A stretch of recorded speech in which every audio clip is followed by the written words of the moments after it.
Hi there, everyone. This is the ABCs of RPGs, where we teach you the basics of tabletop role-playing games.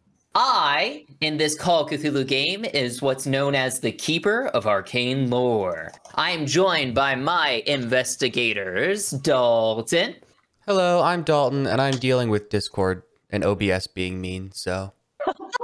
Bear with us. I'm sorry, it's a new campaign. Technical difficulties. I think we're fine. We can keep going.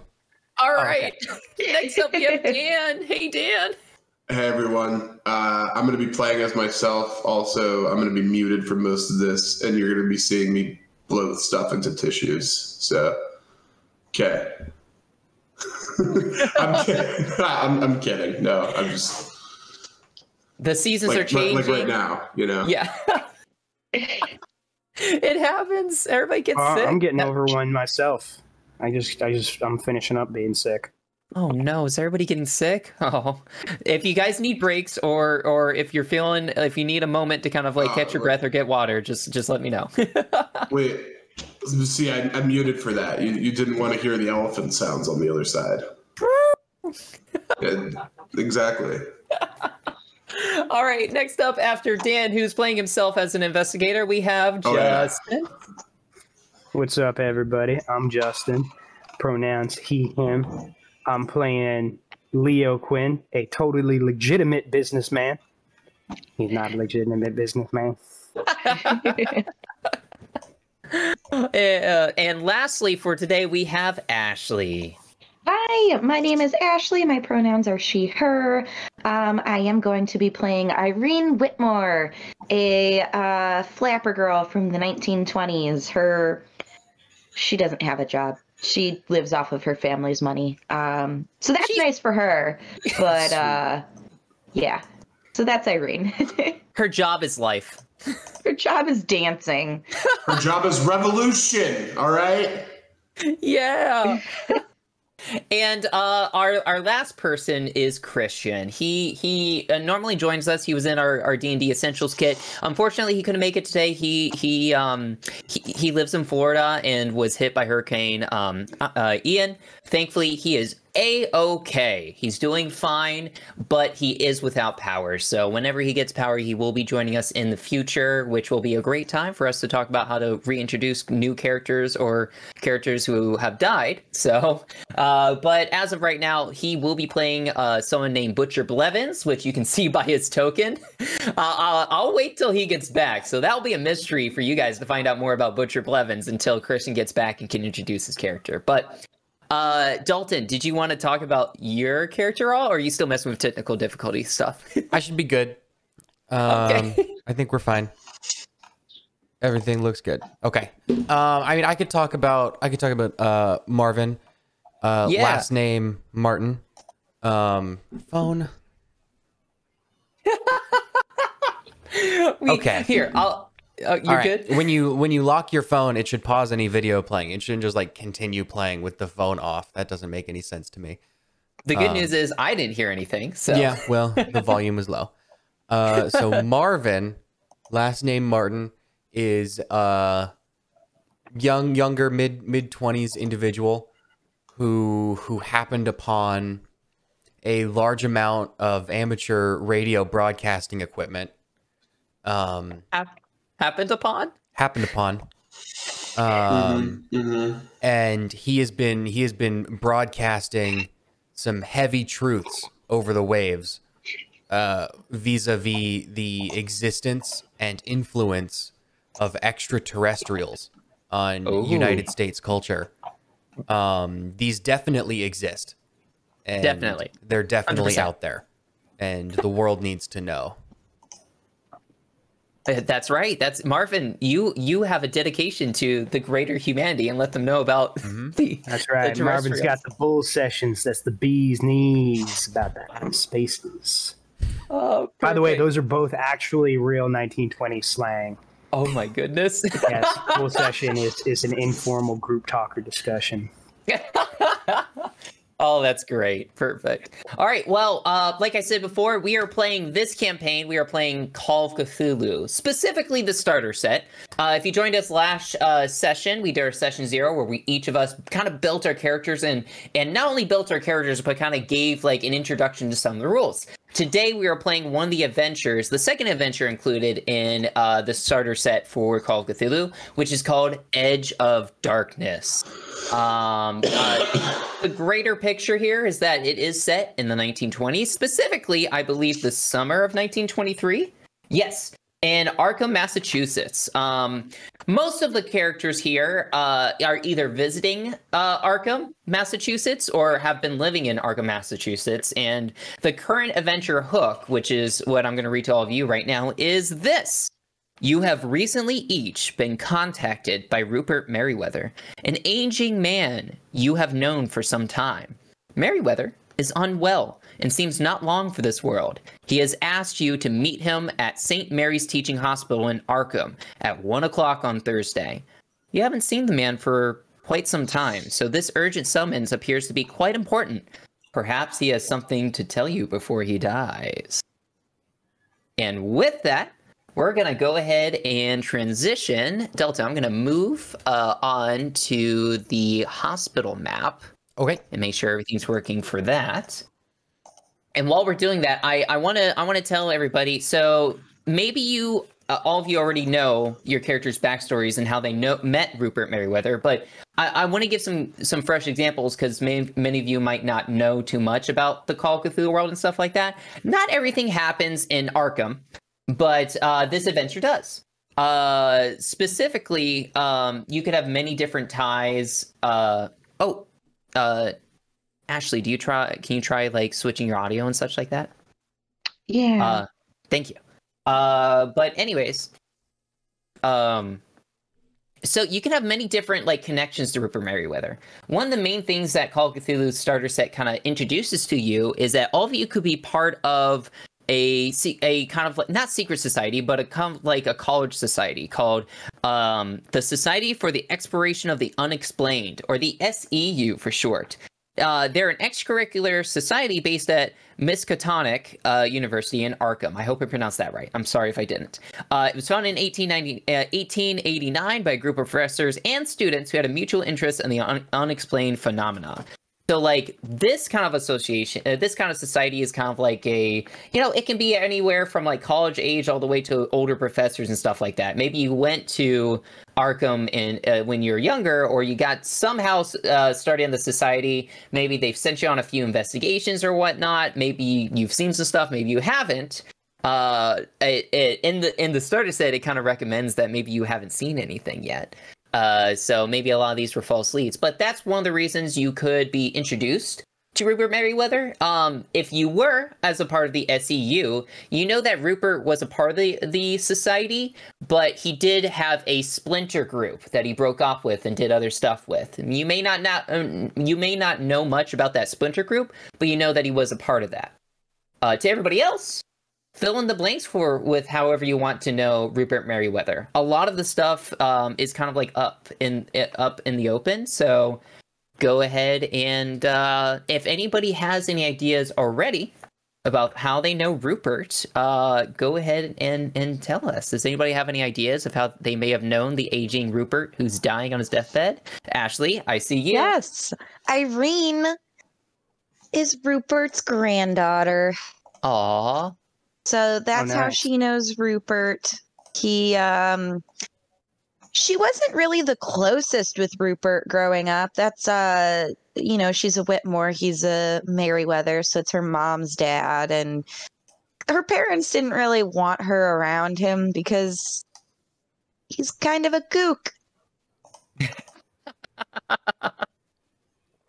Just a little. He's the crazy grandpa. He's like the crazy grandpa. They didn't want her around him, so that often.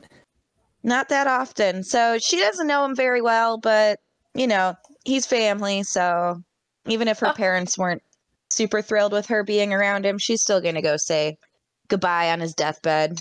Right. He's like, come see me before I die. I want to make one last final connection. Perfect. All right. Does anybody else kind of know how they know Rupert already?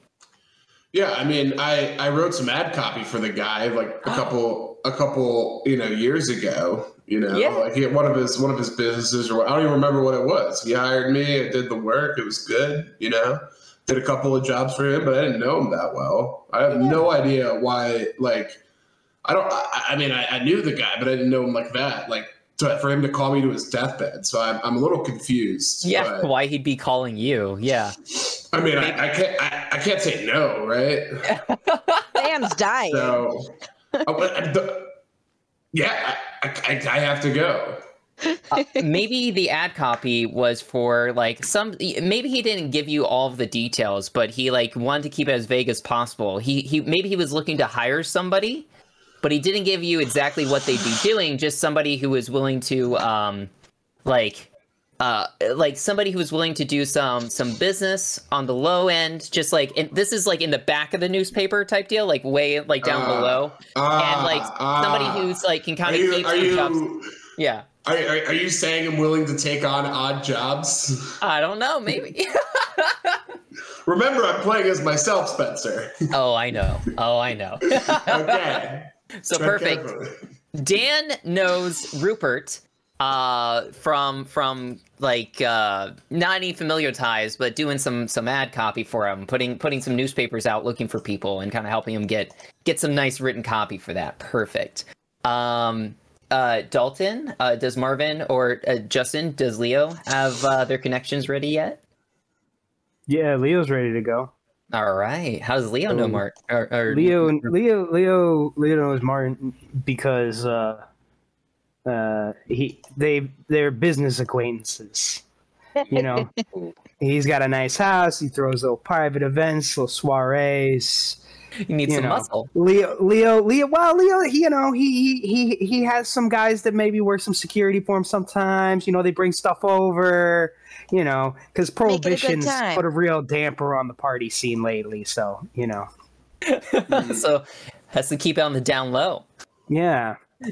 Maybe Dan wrote some copy for his extravagant parties too. Yeah, and he got the call this time because he said he was bringing his granddaughter and needed a little muscle for the lookout just in case things went south. Yeah, has Irene and Leo met before? He didn't get a lot more detail than that, so he came up himself instead of sending some of his goons. Woohoo!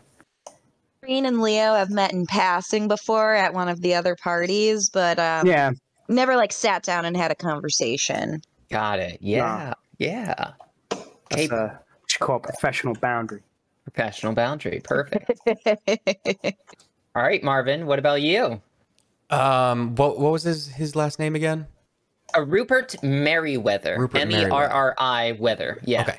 Yeah, I mean, Martin can only assume that Mr. Merriweather is a fan and a fellow alien truther, and that's why he was invited. I mean, he got a letter inviting it. It wasn't addressed to him. It was addressed to someone else, but that was probably code, and him probably trying to conceal the real identities. The letter definitely wasn't mistakenly dropped in his mailbox and meant for his neighbor. Oh. Do you know your neighbor's name, possibly? His last name is Merriweather. No, it wasn't even Merriweather. Okay. Yeah, got I don't know. Yeah. I don't know his first name. Yeah, it just says like L. Merriweather on the nameplate, but I've never met him. Oh, that's perfect. Oh, okay. All right, perfect. So all of you, it is now. Let's see here.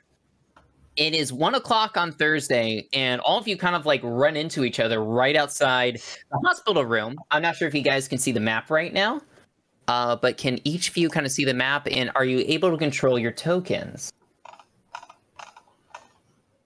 Yes. Yes. Looks like it. Perfect. Okay.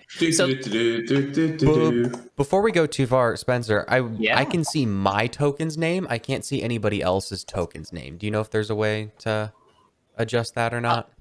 I can look it up. I think I was hoping because I can see everybody's names, but I think it's only to the DM then that allows that to do that. I think if you that might be yeah. if you go in like the edit, there's like a permissions thing where like you can let us know about other tokens, but not give us like edit permissions on the other tokens.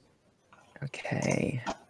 Or you could just give me edit permissions on all of them, just so like the viewers, like everybody can have their name on. Edited and controlled by. Okay. Yeah. So I just did it for Dan. Did his thing pop up for you? Yes. Okay, then I'll do that. Sorry, guys. Just a moment. Just so everybody. Boop-a-doop-a-doo. All right. There's Leo. Oh, I should probably just remove Butcher. Sorry about that, guys. Shoop. He's gone. And then last, we just need Irene. Can you actually remove Butcher? Just like delete the token since I can still see his name. Oh, the name's still appearing. Yeah. There we go. I didn't know it would show through All right, the cool. walls. We're all right, good. perfect. I thought it'd be nice for everybody to have their name showing. So it's like 12:55. So it's like 5 minutes till 1 o'clock. Each of you are early, or maybe you're not. How do each of you kind of arrive? Are you like rushing to get there on time? Have you been waiting here like 25 minutes already, or how's everybody kind of coming into this scene? It's a hallway hospital. The door is closed, but you know this door right here is in fact Rupert's hospital room.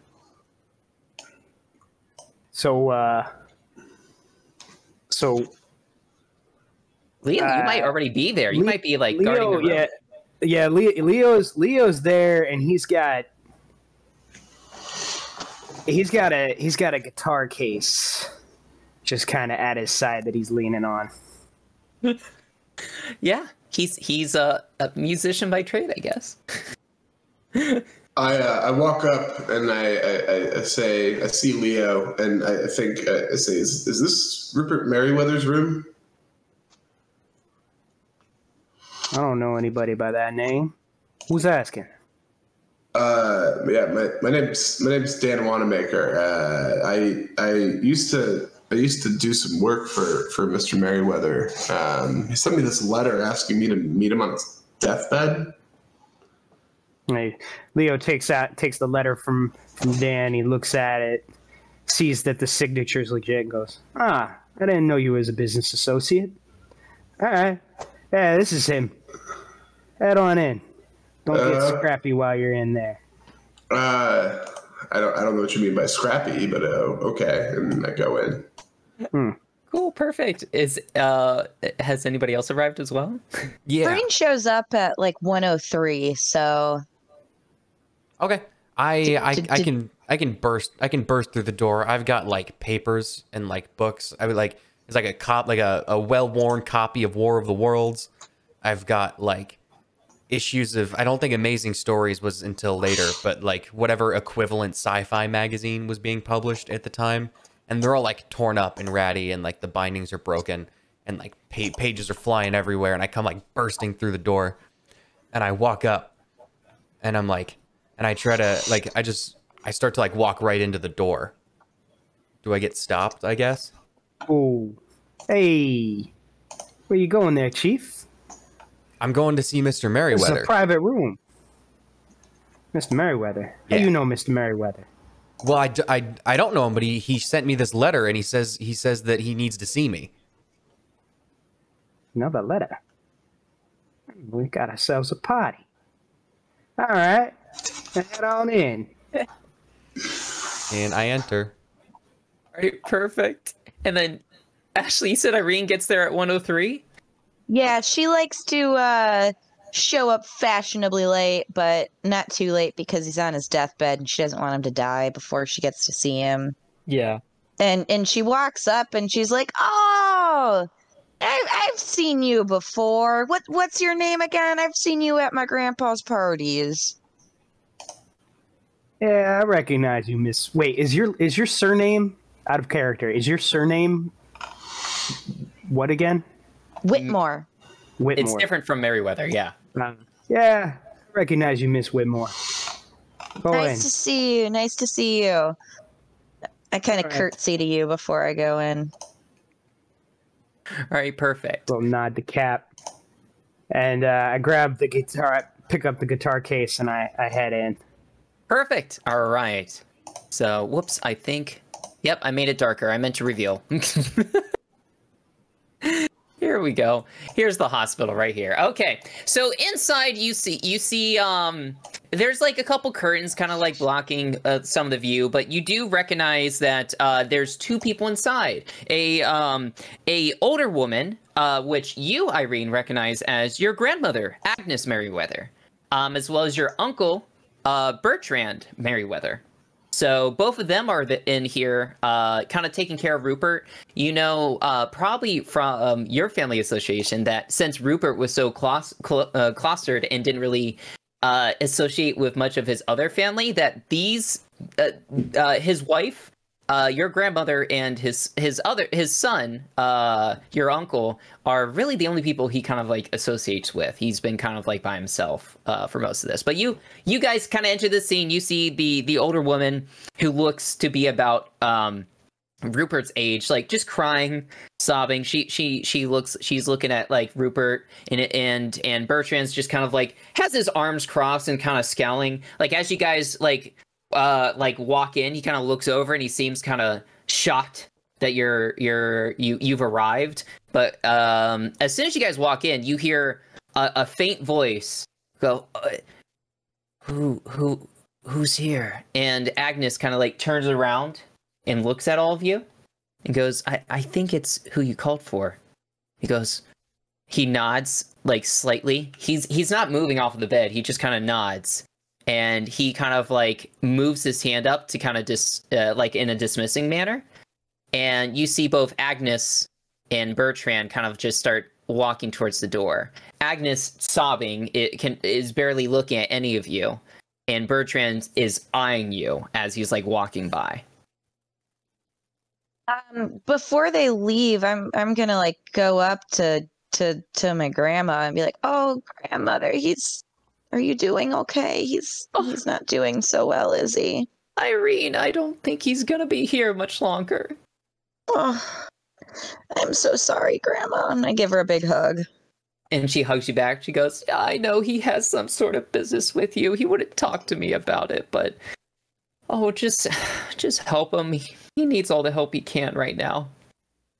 I'll do my best. And then I'll go up to Bertrand and I'll like kind of like awkwardly stick my hand out and be like, hi, Uncle Bertrand. Irene, he takes your hand and like firmly shakes it a little bit too hard. Yep. You get a job yet? No, I haven't. All right. I see then your dancing lessons are probably paying off. I'm still auditioning. Okay. All right. I wish you luck then. Thanks. You better let me know what my dad has to say to you. If he's okay with me sharing. All right. And he kind of like just kind of walks out. You've never really been close, I would imagine, with him. No. Leo can't go in the room, by the way. He's trying real hard. Oh, it's not letting you? It didn't let me go in either. What? Oh, okay. I'm in sorry, now. guys. I'm in now. No worries. It must have been something I set up. Okay, sorry about that. Well, anyways, So all right. Leo's over here, so you can see over there, and then also see the door. Yeah, perfect. Rupert kind of waves to everybody and kind of like gestures to be closer. His voice is faint, so that's probably why he's calling you closer to him. Okay. It's so good to see all of you. Irene, and he reaches out his hand to you. And I go in to give him a hug. Oh, thank you. Thank you. It's been... I wish I could see you more often. Me too, Grandpa. I'm here now, though. As well as Leo. I'm about to divulge some secret information. I knew it. The door. Make sure. Make sure the door is shut and nobody can hear us. And above Leo all, walks over and he locks it.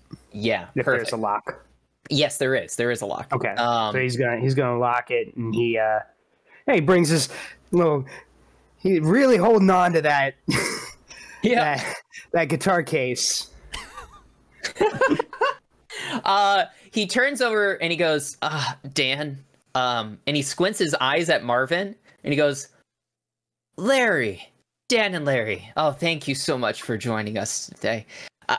You might be wondering why I've called all of you here. Really, I I have some unfortunate news, really, but it is something that has to be done before I pass away. Oh, your check cleared. So what's the scoop? You may not believe me, but here, let me just start at the beginning. In my youth, I and some fellow students became involved in what we believe to be an innocent exploration of the occult. Led by a slightly older man. Yes, the occult. Larry, you should be quite familiar with this. The what? This shouldn't be news to you, right? And he looks confused for a second. Yeah. Yeah. And he's gonna keep listening. Larry, this is directly related to that one time down in New Orleans. I don't know anything about New Orleans. Continue. You keep going. You keep going. Okay, Larry. Okay. We were led by a slightly older man named Marin Allen. Six of us, altogether there were six of us. We purchased an old farmhouse a few miles west of Arkham, near the village of Ross's Corners, if you all are familiar. There we thought we could conduct seances and other psychical research in privacy. Oh boy. Alas, our work had unforeseen results. Our last experiment summoned an evil force into this world. Instead of attempting to expel the thing, we were afraid and abandoned the old house, confident that the magic that brought the evil to this world would also keep it confined to the vacant house, or at least send it back to where it came from after a short time. However, Grandpa, yes. why would you think that an old farmhouse would keep an occult being inside? Marin, he made signs. He's made sigils. It protected it. We thought it would protect us and would protect the house. This is You classic thought some Martian brainwashing. signs? Just let him finish the story. Okay.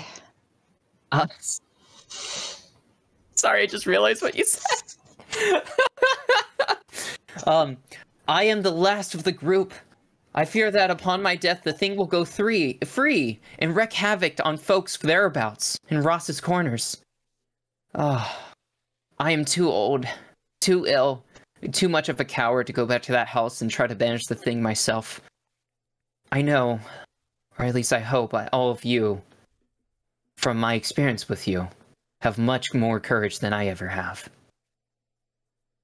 Oh, I am guilty of many things. What do you mean courage? I wrote ad copy for you. What do you? Never mind. Sorry, Rupert. Go Dan, on. I trust you with this. You have been, for many of the odd jobs, you knew what I was asking for. Many of these jobs, these people that you helped me hire, I've been trying to have them take care of this business, but to no avail. That's why I'm inviting you into this too. Okay, all right. But my deepest sin was unleashing that horror that fateful night. I'm convinced the entity will escape its confinement on my death. Take the box, and he gestures to a box that's just on his nightstand right over here. Take the box. All that the aid I can offer you lies within. You must find the courage to send that thing back to where it came from. You must see that this is done. Please, all of you, do this for me. Please. There's no one else I can trust with this. Yeah, we're gonna get that alien back to Neptune. Don't you worry. Larry, I'm my hearing must be going. My vision. Okay, Grandpa, we'll check it out. What is it? Don't touch it. It's Satanist. My voice is fading. Please, just everything that will help you is in that box. Why did you wait this long, Grandpa? I was too scared. Only when I was dying did I knew that it could be much worse than it not being taken care of. I needed to tell someone about it, lest it be forgotten. Oh, yep, procrastination. I know all about that.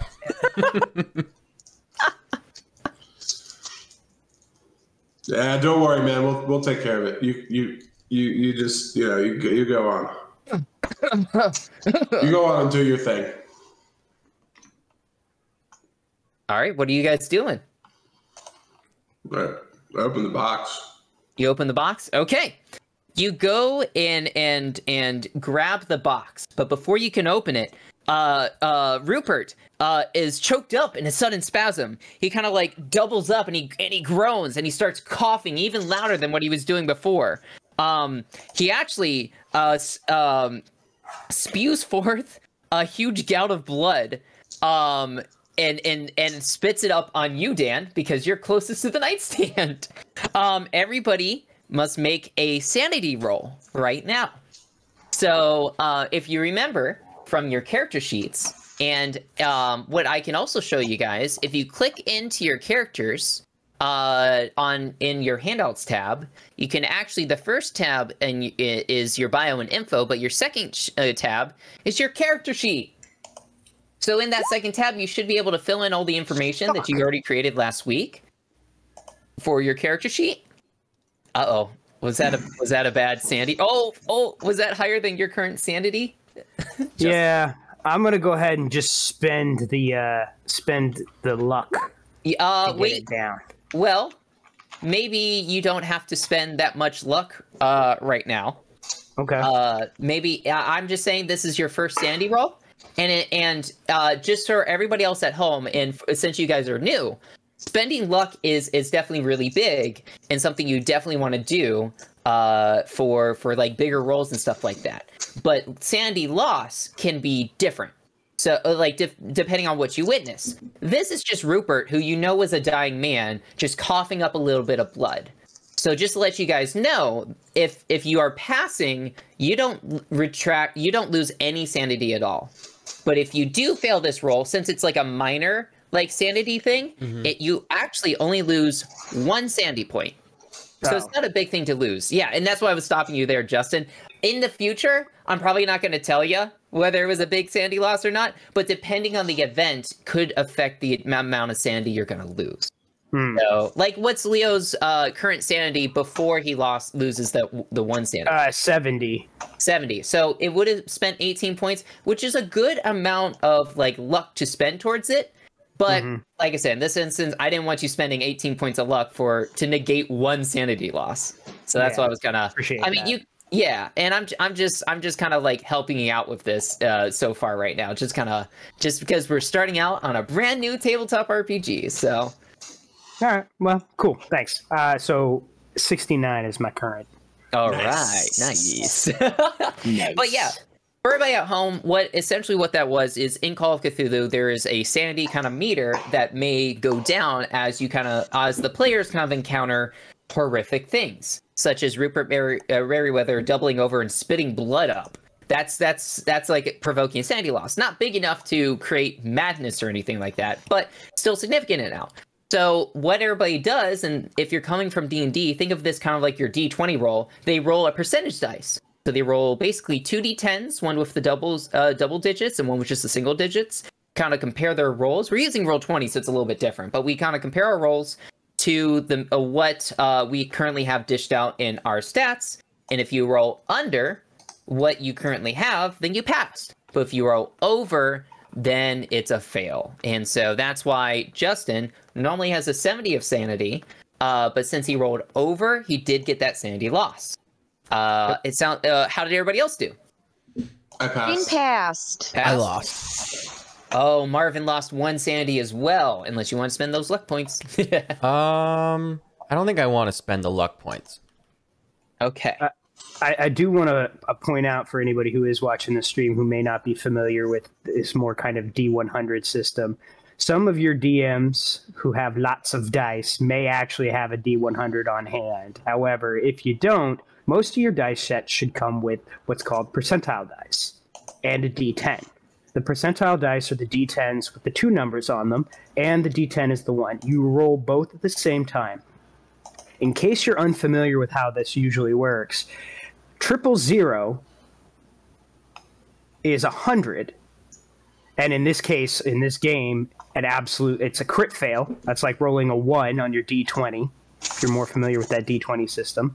And a 00 and a 1 is the 1, which is a critical success in this game, or a 20, nat 20, if you're more familiar with that system.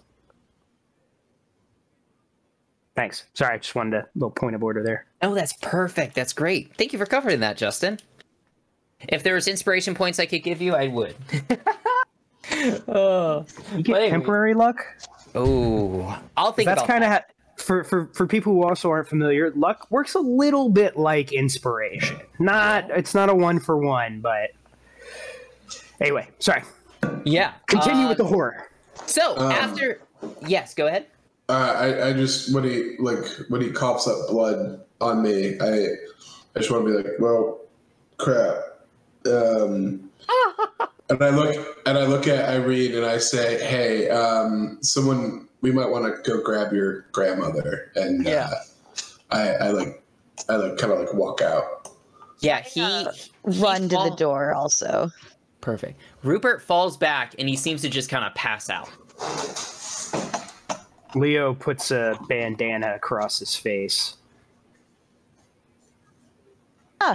He's not doing well.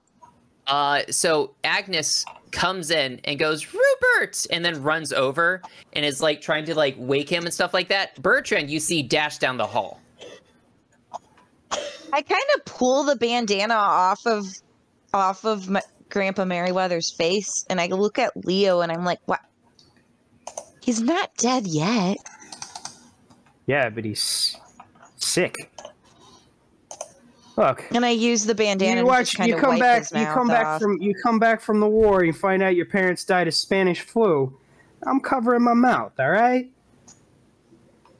All right. Yeah. I use the bandana to wipe like the blood and such off of Rupert's mouth.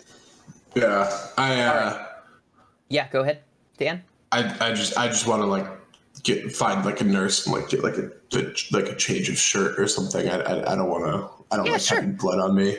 So maybe you walk further down the hallway and you run to a nurse and she goes, "Oh my goodness, what are you hurt? What's going on?" No. Rupert Merriweather just projectile vomited blood on Rupert, me. oh my goodness, hold on. And then she runs down the hallway and you hear footsteps actually coming back and you see Bertrand followed by a team of doctors and nurses behind him that all run into the hospital room and just run over to Rupert and everybody else who's still in the room. You're surrounded by doctors and all of them are pushing out of the way and say, please give us space, give us room, we need to work. Green sneaks over and grabs the box and pulls it away behind the curtain. I think Dan still has it. Dan, did you keep? No, I left it. I left Okay. it there. Yeah, because I was a little bit surprised by. I'll have picked up the box after Dan ran out of the room. Yeah. I went and picked up the box and went back behind the curtain. Okay, so both you and Irene kind of have the box behind the curtain right now. All right, perfect. Well, unfortunately, the doctors kind of come over to you and Agnes and Bertrand and kind of go, "Please, we need you out of the room. We need to see what's going on here." I don't want to miss being with him when he passes. I understand that. I understand, but please, we need some space. We need to be able to work in here. You know what? We've got money. We'll sue you if he dies without us here. Ma'am, I'm trying to save his life. He's a dying man. He's going to die. She's like, I can't deal with this. Please. And maybe she turns to Leo. She goes, will you please see her out? Miss Whitmore, we should probably let the doctors do their work. Fine. I kind of storm out. Okay, perfect. Thanks. I will say, this is one of the biggest square footage hospital rooms I've ever seen. There's plenty of space for the doctors to do their work. There's only one bed in there too. Hey, you got a private room. The Merryweathers and the Whitmores are very well off in terms of money.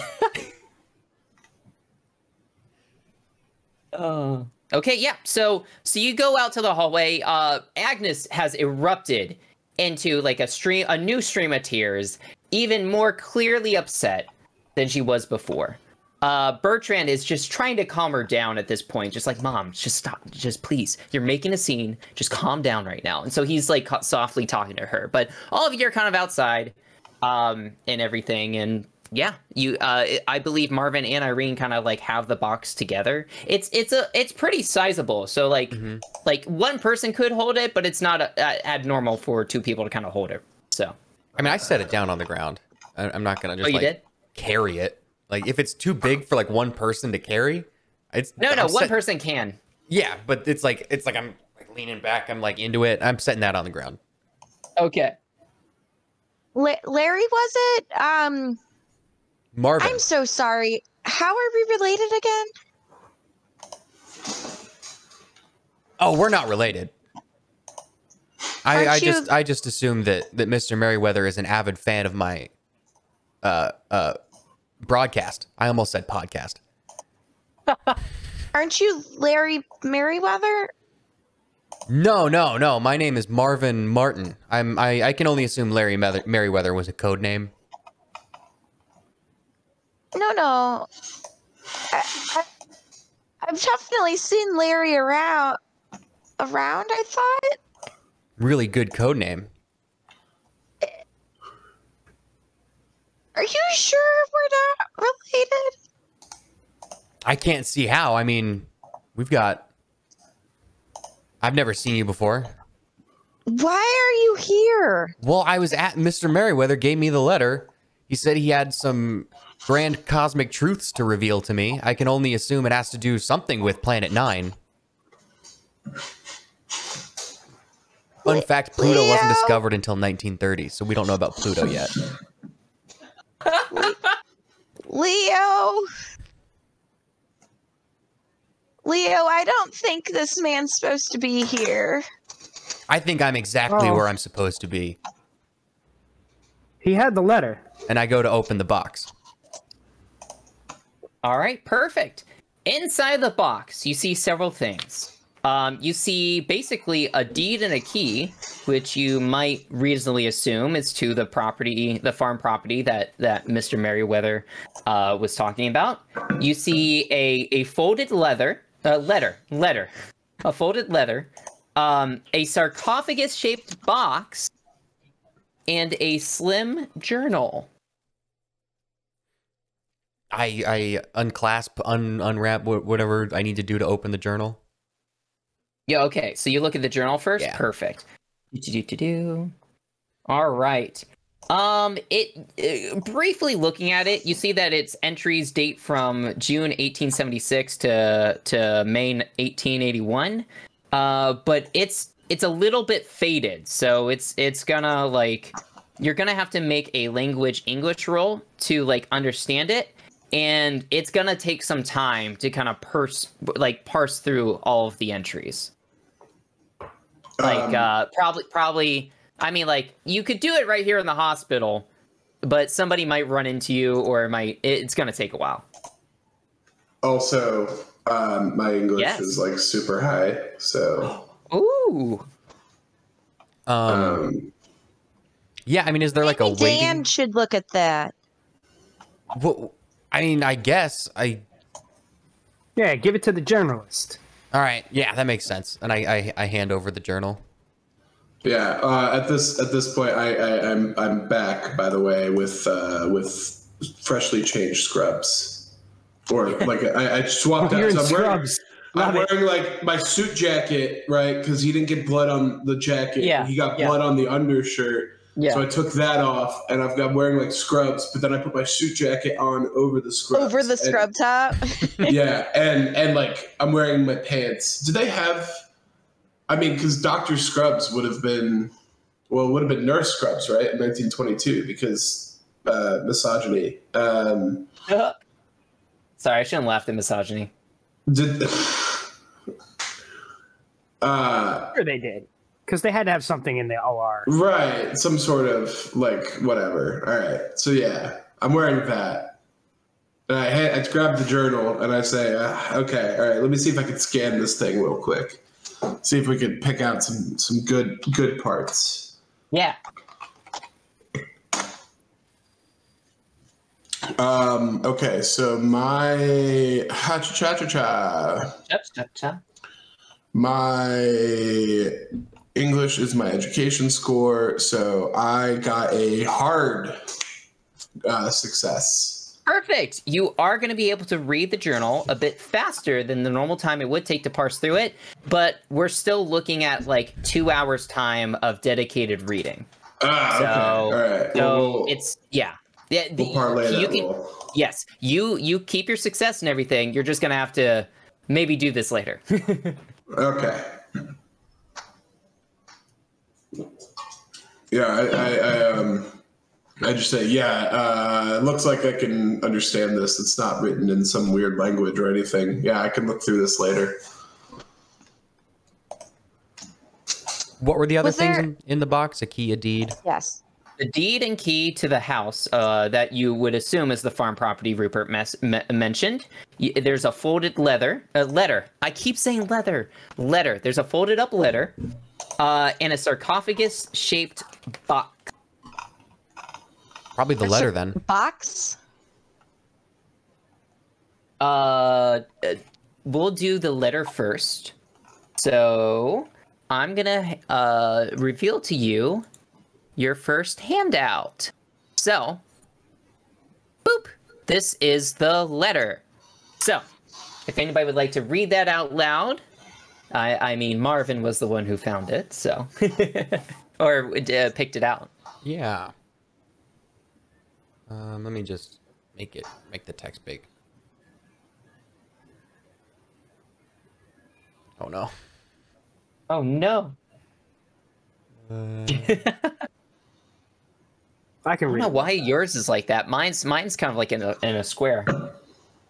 Well, I'm Or making Dan, the if you're text the one- bigger so it can you like actually appear have it. legible on the stream. Oh. Got it. But unfortunately, it doesn't decide to like overflow the columns. It just gets wider. Dear friends, in the years after the nightmarish events of that night in my youth, I have seen many strange things. Only now do I begin to grasp the truth of reality and the scope of what is happening in the world. I've tried in my small way to combat the horrors and make amends for my part in bringing one to our plane of existence.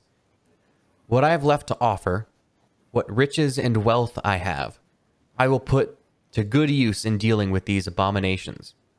It is the very least this old coward can do.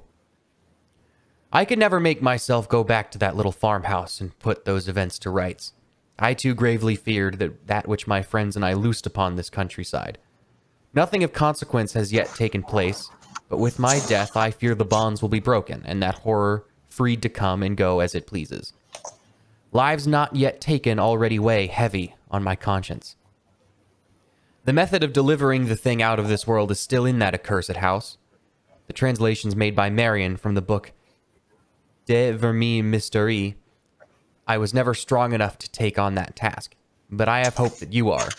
In ridding the world of this, perhaps you will save my soul from hell, for I fear that my deeds have not been enough to release me from this heavy burden. I do not expect your forgiveness for what I ask of you. Signed, Rupert Merriweather. Well, that's clearly got to be code for something. I mean, these abominations are obviously extraterrestrials that he's talking about. I'm gonna go up to Agnes and I'm gonna be like, Grandma, I think he's lost it. What? Who? What? Grandpa, I haven't lost he's anything. lost his marbles. Well, I don't think and she just starts mumbling and like, you know, crying speak. I think the aliens have gotten to her. Aliens have definitely She's gotten to her. grieving for the death of her father, Marvin. Oh, And I Agnes look at is married Marvin. to Her Rupert. husband. Yeah, her husband. But yes. Husband. Yeah. Whatever. And I just nudge Marvin. And I go, definitely aliens. Yeah. These people, they're in shock. They're in shock. They just They understandably don't know the grieving. truth. They don't understand the truth. yeah, they're closed off to the truth. It's right in front of their face. Yeah, they haven't. Larry, there's no such thing as aliens. No, there's definitely a such thing as aliens. Bertrand kind of steps forward at this point and goes, Irene, clearly you're making her worse. Can you leave? All of you, get out of here with your mumbo jumbo talk. What are you even I didn't do discussing there with anything. you? What is all that stuff? You don't know anything about this? What? No. What do you even call you in there for? To bequeath us this package. Why would he give you any of that? What is this all about? What did he tell you? He told us in no uncertain terms that the Martian invasion is going to happen soon and we need to put a stop to it. That's Not at all what is he that said. right? That doesn't sound right. That's not So right. you're Well, it's literally not- All insane. this in there. It's He not said, exactly what he said, but it's. he said he went down to New Orleans. They did Orleans. some stuff I'm not gonna repeat, you know, for the family. And then, you know, there was a little Satanism involved. There was also no Satanism involved, Leo. He said he summoned like a devils and demons. He's worried about his soul going to hell. Okay, That's I know he's true. not He going to is- church every week, huh? Oh, Leo. like you During these are, festivals. like you are, Mr. Quinn. I pull out. Leo pulls out his rosary from underneath his. I go every week, sweetheart. I go every week. I get like really pensive and I And put on the my hand special on my- holidays. Yeah, Dan? I put my hand on my chin and I just get really pensive and I say, "Man, Satanist aliens. Never thought we'd have to deal with Satanist aliens." Interesting. Bertrand turns to you, Leo, and goes, Look, Leo, I'm going to be frank. I've never liked you. I don't know what You don't even know me. I know, but I know that you and my father snuck around a lot. In this business in New Orleans, you need to stop talking about that in front of my mother. I don't want her wrapped up in any of this. Clearly, she's already upset. And all of you get out of here. Just leave. All right, Take your nonsense with you. Ms. Whitmore, Dan, Martin, let's go. All right. I got a car. I'll give us a ride out of here. I hug Agnes and I say, I'm so sorry, Grandma. And then I kind of like coldly stare at Bertrand and I'm like, this is why we don't invite you to Thanksgiving. Clearly. Ayo. Did any of you pull out the deed and key of the box as you're kind of going through it? I mean, we Yes, take the we box take it with us.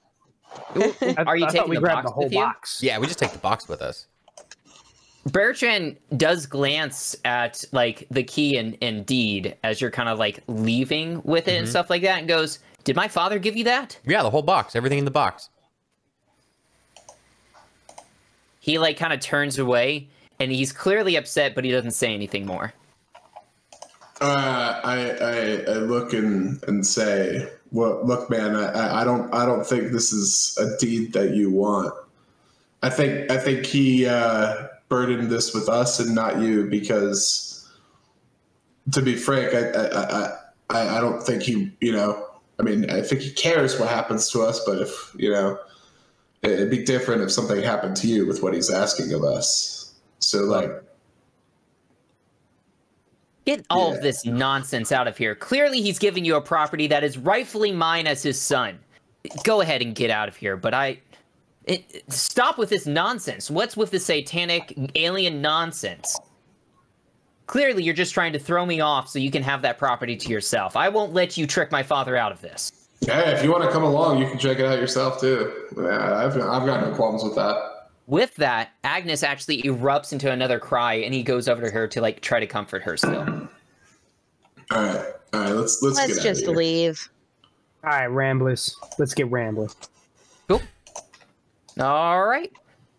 I'll move you guys just to like the Call of Cthulhu page, but like yeah, the world's kind of open now. You have the deed and key, you have the letter, you have the sarcophagus-shaped box, and you have the slim journal. So what are all of you doing right now? So I want to open the box. The sarcophagus-shaped box? Well, we should probably go somewhere We first. should probably read the journal first. Leo's heading And, over like, to his prepare. trunk and he's popping it open and putting the guitar case in. yeah, I mean, we can probably go to like a cafe or like a bar nearby and start digging into this stuff. Or a library? Maybe a Or a library. library. Yeah, library. Let's go to a All right. library. Knowing We're in Miskatonic, Massachusetts. Is that right? Yeah, I was gonna tell you. Yeah, there's actually 2 libraries that you know of. You know of a smaller one, in just like that is nearby in Arkham. But the most famous one, the famed Orne Library at Miskatonic University, is like the best source for information around town. So you can go there, or you can go to a cafe or whatnot. So. Go And to a Leo's library. driving. I'm not. Yeah, Yeah, I was- Leo's driving. So Leo, everybody's like kind of looking at you with your car and looking for you to drive them everywhere. Leo pulls out a map at the glove. Pulls a map out of the glove box. Takes a look at it real quick. Make these maps so small nowadays. I got eye face wound in the war. How's anybody supposed to read this? Is anybody gonna help him? Miskatonic well, I mean, we might be able to find somebody friendly with the boys in Boston. You want to go to a library? All right. He gets in the car and he turns it on. Yeah. Says, all right, boys in the back. Miss Whitmore's got the shotgun, huh? All right. Martin had like his Reading hand back there. on the front, like the shotgun door, and he takes it off and he looks a little sad. Well, instead he opens it and like gestures for Irene, but he doesn't look happy about it. I'd say thank you, Larry. This, by the and I way, sit is like down. a big full-size car. Yeah. It's the doors. It's full steel. It's got 4 doors, so it's actually a pretty comfy ride for everybody. Nice. So I guess What was Irene saying? Yeah. Oh, she said thank you, Larry, and she gets in. Martin. Leo, it's Leo, Miss Whitmore. I thought this was Larry. You're Leo. I'm Leo. This is Marvin, Mm-hmm. and this is Dan. I know You're it's- Irene. Yeah. I'm Irene. Yeah. Look, ma'am, you need to get in the car. Guys, we haven't even. We need to do a sanity check, I feel like. I snicker to myself and I get in the car. Oh. Going crazy over here. Okay, so you guys are going to the Orne Library? That's the cool one you I don't described, know, right? Leo, where are we going? Yes, that is the cool one. That's where we're going. Okay. She said the Orne Library. All right. Cool. Puts it in gear and off we go. I mean, I'm I not. feel like So- he's gonna need to make a check to see if we even get there. No, you guys can drive there just fine. It's normal. I Are feel like any- he's gonna get lost. Do you? No, it's fine. Are any of you like former alumni of Miskatonic University, or have you been there before? No, I'm from Pittsburgh. Okay. Leo didn't exactly graduate high school. You don't say. I didn't go to college, but I sure went to a few parties around there. Look, if we run into problems on getting in, I'm sure we can grease the wheels, huh? Okay. Well, Dan, what about you? Where did your investigator go to college? Was he on the East Coast? He's a Midwestern kid from he went to the Ohio State University. Whoa. The farm school? They have the farm school. They have a really the good farm veterinary school program. for accountant? Copywriting. Still. It started out as a farm school. It's not a farm school anymore. At this point, I don't think.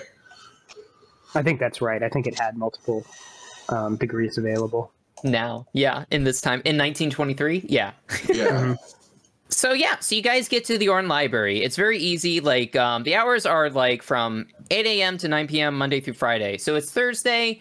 Maybe you spent about like 30 to 45 minutes at the hospital with Rupert, and you kind of drove over to the university. So maybe it's like 2 o'clock now by the time you get there, and you like settle down after looking through all the stuff.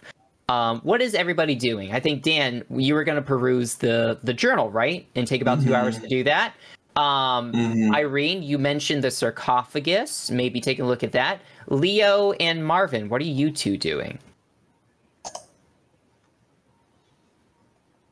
I mean, you can look at the sarcophagus too. Yeah. The It deed is has for nothing to do with that. the deed is for a property in New Orleans, right? No, the deed is for a farm just a little bit out, a few miles west of Arkham, near the village of Ross's Corners. Oh, okay. Where did I get New Orleans from? Rupert was talking about doing different stuff, and with Larry in and New Rupert Orleans. went to New Orleans, but you're not Larry. Right. Yeah. I want to go and look for some information. I want to look for like newspapers from the time period and see if I could find any references to the property or the area that the property is in. Ross's Corners? Yeah, absolutely. So let's get, why don't you, so how we're going to do this is, that's probably going to be a library use skill, but let's hold on that. I'm going to solve Ashley's things first. Leo, Justin, just keep thinking about what you're going to do. So let's do Ashley first, solve what Marvin's doing, and then go to Leo. So, and as we're kind of doing this, I just want to kind of open this up. One of the cool things about Call of Cthulhu is it mimics kind of real life. While we'll get into more stuff that's more mechanical and stuff, a lot of thing that Call of Cthulhu encourages is like doing research before a thing. This is obviously, you guys have been presented with a circumstance and different pieces of information, and it's like open-ended what you can do for finding out more about what's kind of going on. Which is really cool, it kind of mimics real life in that sense, and you can use a lot of the stuff that was available in 1920s, which is go to the library and look up information, which you guys have access to. So, Ashley, looking at the sarcophagus, the lid comes off easily, however, there's nothing inside. What you do find that's interesting is on the outside, you don't know much, but there's symbols on the outside that are different from symbols that are found carved inside of the sarcophagus. If you want to identify what either of those are, you may perform a history or archaeology roll for the outside. However, anything on the inside, you have to make an occult roll. Leo, if you want to help her out with any of these will have to be two separate rolls for each of you. Or Agnes Whitmore. That ain't English. Can you read that? It ain't anything I've read before. Maybe let's go ask the library lady. We'll go ask the library lady. What about this Smarty Pants here, though? The Dan might know. Oh yeah, all right. Let's show it to him first. Hey, Dan. What is this? You read these squiggles? Okay, hold on. I'm trying to. You said archaeology on the outside and occult on the inside. Yeah, history or archaeology just to identify the shapes on the outside. An occult roll to identify the odd. What about anthropology? I will allow it. Okay, sweet. Nice. So I'm gonna do an anthropology roll for the outside first.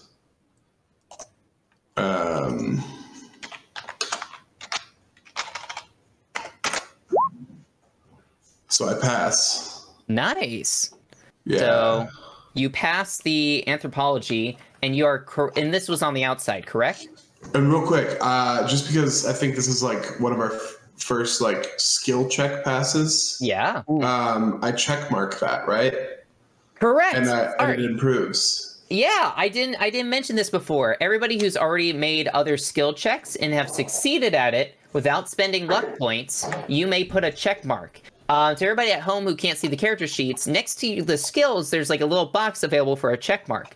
Whenever a player succeeds at a skill check and hasn't used any luck points, they get to put a check mark there, and at the end of this session, we get to see if they improve that skill, which is really cool. That's kind of like, there's not a level up system, but that's like a way to kind of get better at doing stuff if your characters progress through the game and stay alive. So, yeah. Great job, Dan. So, question. Yes. Am I able? So my half is 22. I rolled. Oh, that's 28. I was thinking it was 28. Yeah, it was close. Yeah, no. My half is 20. So that's like 8 points off. I don't want to spend luck points on that. I'll just do the regular. Ooh. Why not? It's only 6 luck points. That's 8 luck points. It's 8 luck points. I have 50. Well, to get it down to 22, you only need to spend 6. Well, right? no. So my half is 20. Sorry, I was looking at my 22 roll from earlier. So my half is 20. So I have to get it down 8 points, right? Yes. Yep. Oh, and as a point of order Still for a anybody success. watching, there are degrees of how successful you can be at things in this game, which is kind of cool. It's not just a pass-fail system. If you do less than half of your, if you roll less than half of your, value in a skill, you extra succeed. Well, that's what we were trying to figure out if we want to do that or not. Mm-hmm. Yeah. Remind me, this is like the sarcophagus thingy? Yes. So it's a small sarcophagus about this wide. Yeah. I'll burn the luck. I'll burn the luck for it. Nice. I like it. Let's find out more information on this thingy-mabobber. So yeah, I get a hard success. Hard success. Perfect. So you are able to identify. This was on the carvings on the outside, right? Mm-hmm. You're able to identify pretty easily that this is Egyptian. On top of that, you know that you can probably make a translation using dictionaries within this library. Like you are looking at the symbols, and maybe you grabbed a book just for kind of reference to identify it, and then you're like, wait a second, I matched these symbols. Oh, I can translate this. It may take some time, but I can do that. So. Okay, so I relay that and say, hey, I can actually translate this. And then I actually want to look on the inside as well. Yeah. That's going to require an occult roll. Yes. Specifically. So, as one of my hobby skills, occult is one of my hobby skills because as a scholarly writer, when I attended university, I obviously spent a lot of time in the library and came across a lot of books, and occasionally came across books of a more interesting nature. Yeah. A spooky nature, and I didn't shy away from them. You know, I'm all about expanding the knowledge, right? Alrighty. So that means instead of the normal untrained 5%, you have 25%, right? I do. And we're going to see... Critical success! Yeah! So, you are able to identify that it is from certain the writings. Sorry, I gotta make sure I say this right. Odd carvings on the inside of the box lid resemble writings attributed from certain occultists to the lost Pacific continent of Mu. Let me try to see what else we like find the out. cow. Hey, ain't no MU. palooka here. Hey, college boy. Slaps him on the back. Nice one. Yeah. Hey, You know what? I'm gonna say read yeah, books, go ahead. kids. I'm going to say, because it was a critical success, normally what this is required is you have to do a language moo check after this. But I'm going to say, like, it maybe, like, certain words, like, make kind of sense to you.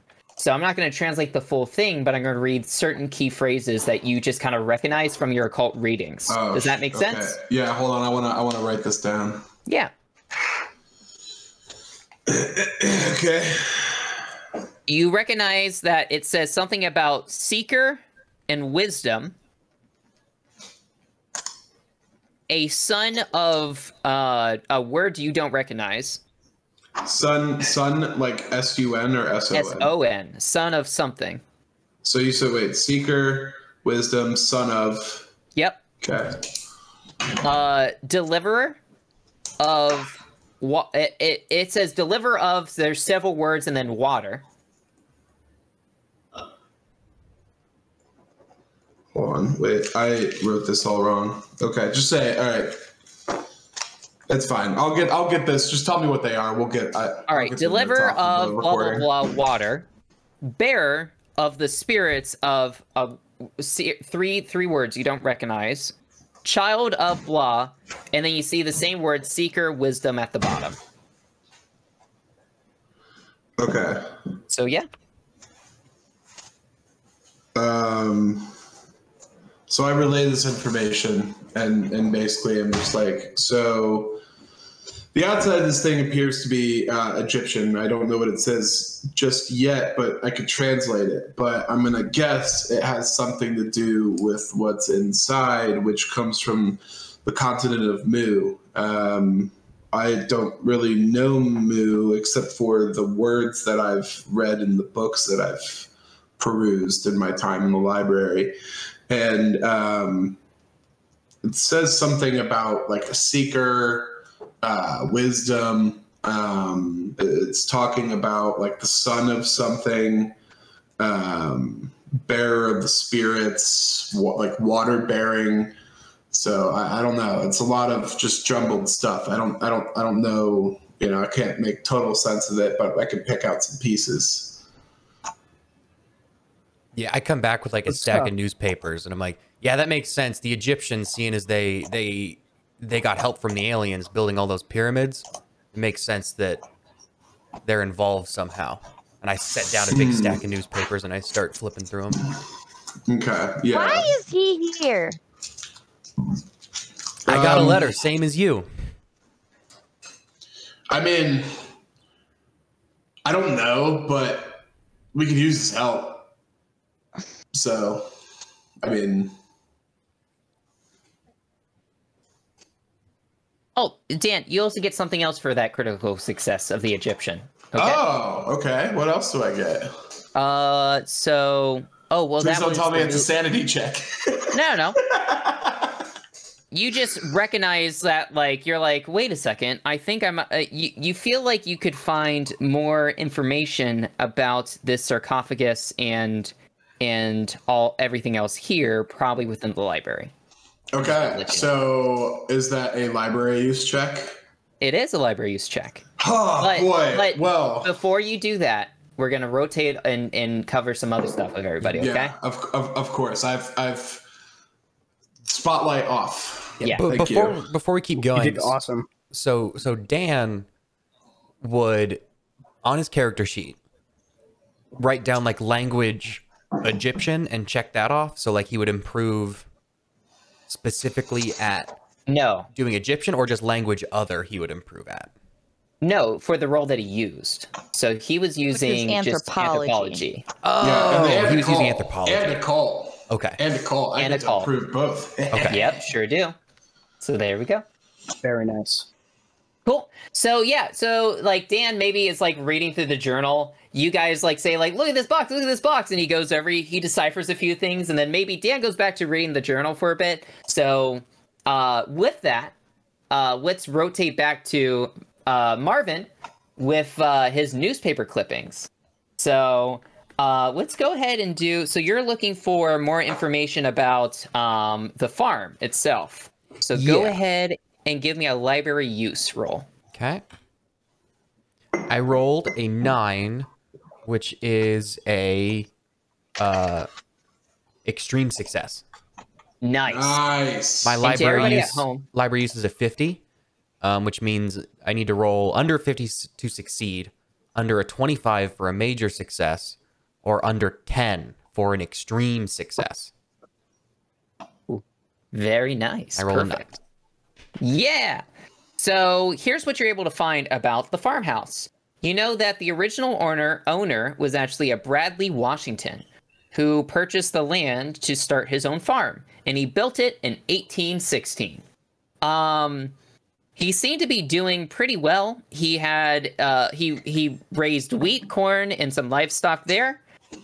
He had a wife named Sarah, who helped him take care of the property. He actually, you find in your searching that he actually made, the article was about how he had made a bench swing for her for their anniversary at the farm. Mm-hmm. So it was like talking about the bench swing and stuff like that. But then you find another article that kind of takes a little bit sadder of a turn, that they had the farm, like years later, Sarah contracted pneumonia, and basically he took her to Boston for treatment, and he had to put up the farm as collateral for the loan, and that's how he lost the property. So And that's what you kind of find out. okay, and what year did this happen? That he put up the farm. Yeah. Let's see. He put it up in probably 1856. Okay, so this was prior to Everything the events else. that Merriweather described to us, right? Correct. Okay. Yeah.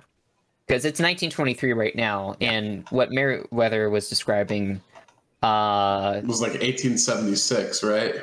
yes, Mm-hmm. sure was. Yeah, Okay. you know from what they talked about, Merriweather purchased the farm in 1876. Okay, so there's still a time gap between when he acquired the property and when it was sold by these individuals. Yeah. Okay. Now, I do want to let you know, you were able, because you got an extreme success, it didn't take you that long, but it took probably about an hour to kind of peruse through those newspapers. Yeah. So, Dan, you only have an hour left to finish getting all the stuff you need from the journal.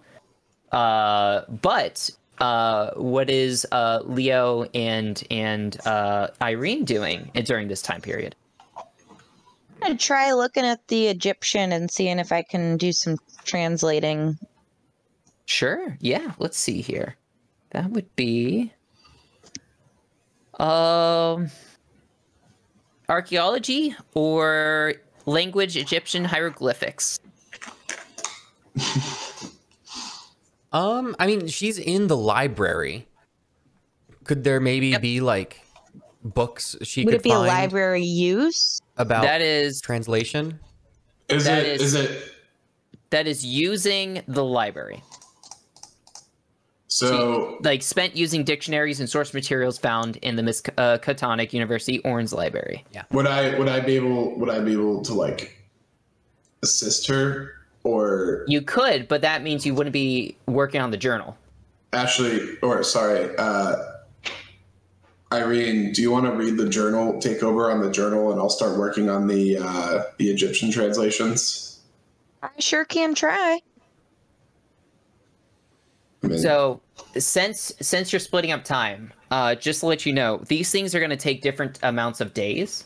To translate the language Egyptian hieroglyphics, it's probably going to take. It says if you're successful, it's going to take 1d4 amount of days.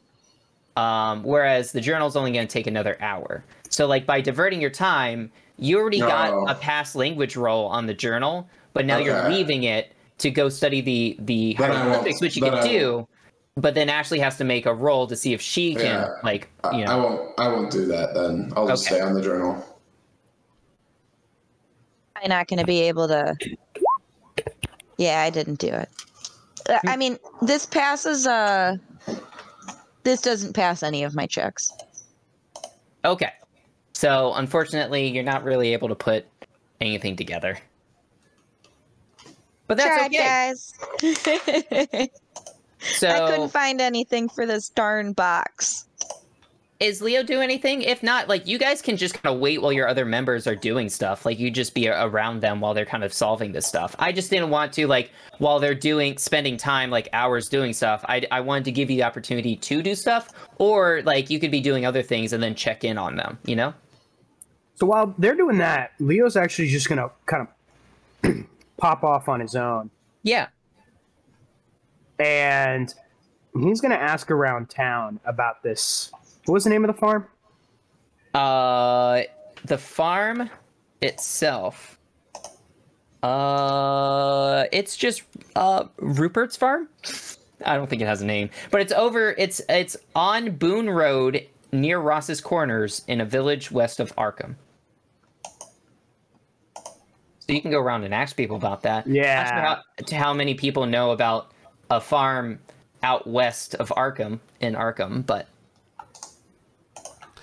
In my research in the papers, the owners I read about, was there any information about them having any kids? No, they didn't have any kids. They didn't have any kids? Okay. No. And there wasn't any information about who the farm was sold to, right? It was sold to the bank. It was sold to the bank. And what was the original Yeah, it was owner's put up name? as collateral. So. Did it say which bank? No. Okay. And the original now owner's that- name was what?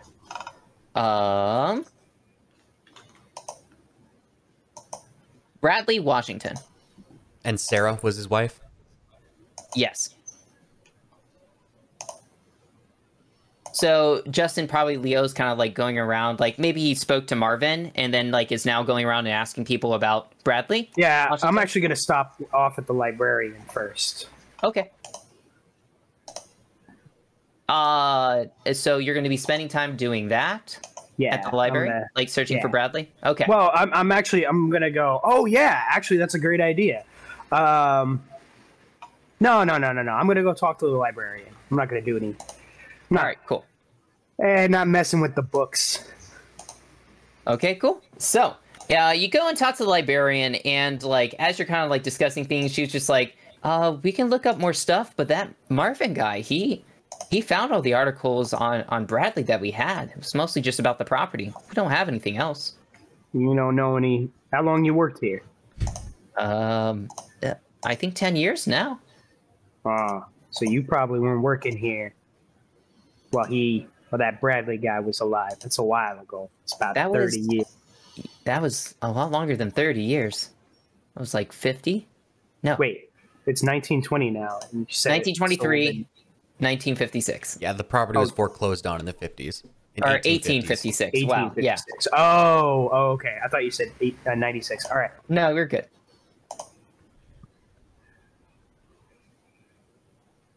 But that's okay. Yeah, so you kind of like ask around the librarian, maybe like look through some books. Can't really find any other info about Bradley. But All right. right around this time, Leo's going to go smoke and sip his flask by the car and wait for the crew to get back. right around this time is when Dan finished up reading the journal. So Dan, well, I'm just going to show everybody because I would imagine that Dan's going to share this information. But you guys get this handout. So let me find it. Dun da da da. All right. So there's a bunch of journal entries that Dan was able to peruse and specifically pick out for you guys. You want me to read it? If you want to, yeah. Or you Sure. guys can take turns too.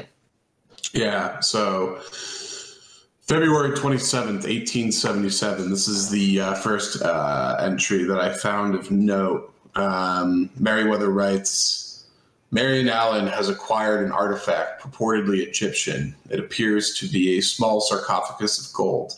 I'm going to imagine it's this one that we've been looking at, guys. Inside is a large piece of amber, which entraps a specimen of some unknown species of arthropod. Okay. Allen is very excited as the box corresponds to a description he found in an ordinary reference volume at the university's Orne Library. Allen says that in another book, De Vermis Mysteries, is an explanation of the powers of the box. The text says the small animal trapped inside in the amber is actually the host to a bound djinn, a guide to the spirit world. Allen says the tome mentions that originally there were 4 such pieces of amber contained in the box. There is no mention what happened to the other 3. We are agreed and a date has been set to conduct a ceremony intended to summon the djinn, which Allen assures us will be friendly. I'm guessing not. We have chosen the night of Saturday, 18th of March, the night before the new moon. So that's what that first journal entry says. The next one... Before we keep going, this is the second time that the name of that book has come up. Can I ask the librarian to maybe go and see if they have a copy? Oh, absolutely. So, you can definitely do that. Maybe let's get to the end of this real quick. Okay. And then do the... Just remember the De Vermis Mystery. We should definitely find... Marvin, we should definitely find a copy of that book. But yeah, so that was from Saturday. The date they mentioned at the end of the first one was Saturday the 18th of March. The next journal entry is actually from the 19th, the day after the ceremony. So we began the ceremony as Allen instructed. According to that, we began the ceremony as Allen instructed, according to that described in the Vermis Mysteries. A fire is set in the fireplace and a pentagram chalked on the floor, marked with appropriate symbols and illuminated by 2 black tapers placed near the center, flanking the piece of amber with its entrapped spirit. So I guess they had some sort of like altar set up. The others sit in a circle while I, the designated watcher, who guards for malevolent spirits, sit in the corner of the room. At least I get the comfort of a chair, while the others can look forward to sitting on the floor for hours. Allen throws a handful of powder in a fire, producing an evil-smelling smoke and dampening the flames, which now burn a sputtering green and brown. Those seated on the floor begin the Latin chant Allen has transcribed from his book. After nearly 2 hours, I see a trail of smoke circling up from the piece of amber. Its surface seems to be bubbling and melting. Can this be? Have we finally achieved success? I can see a form.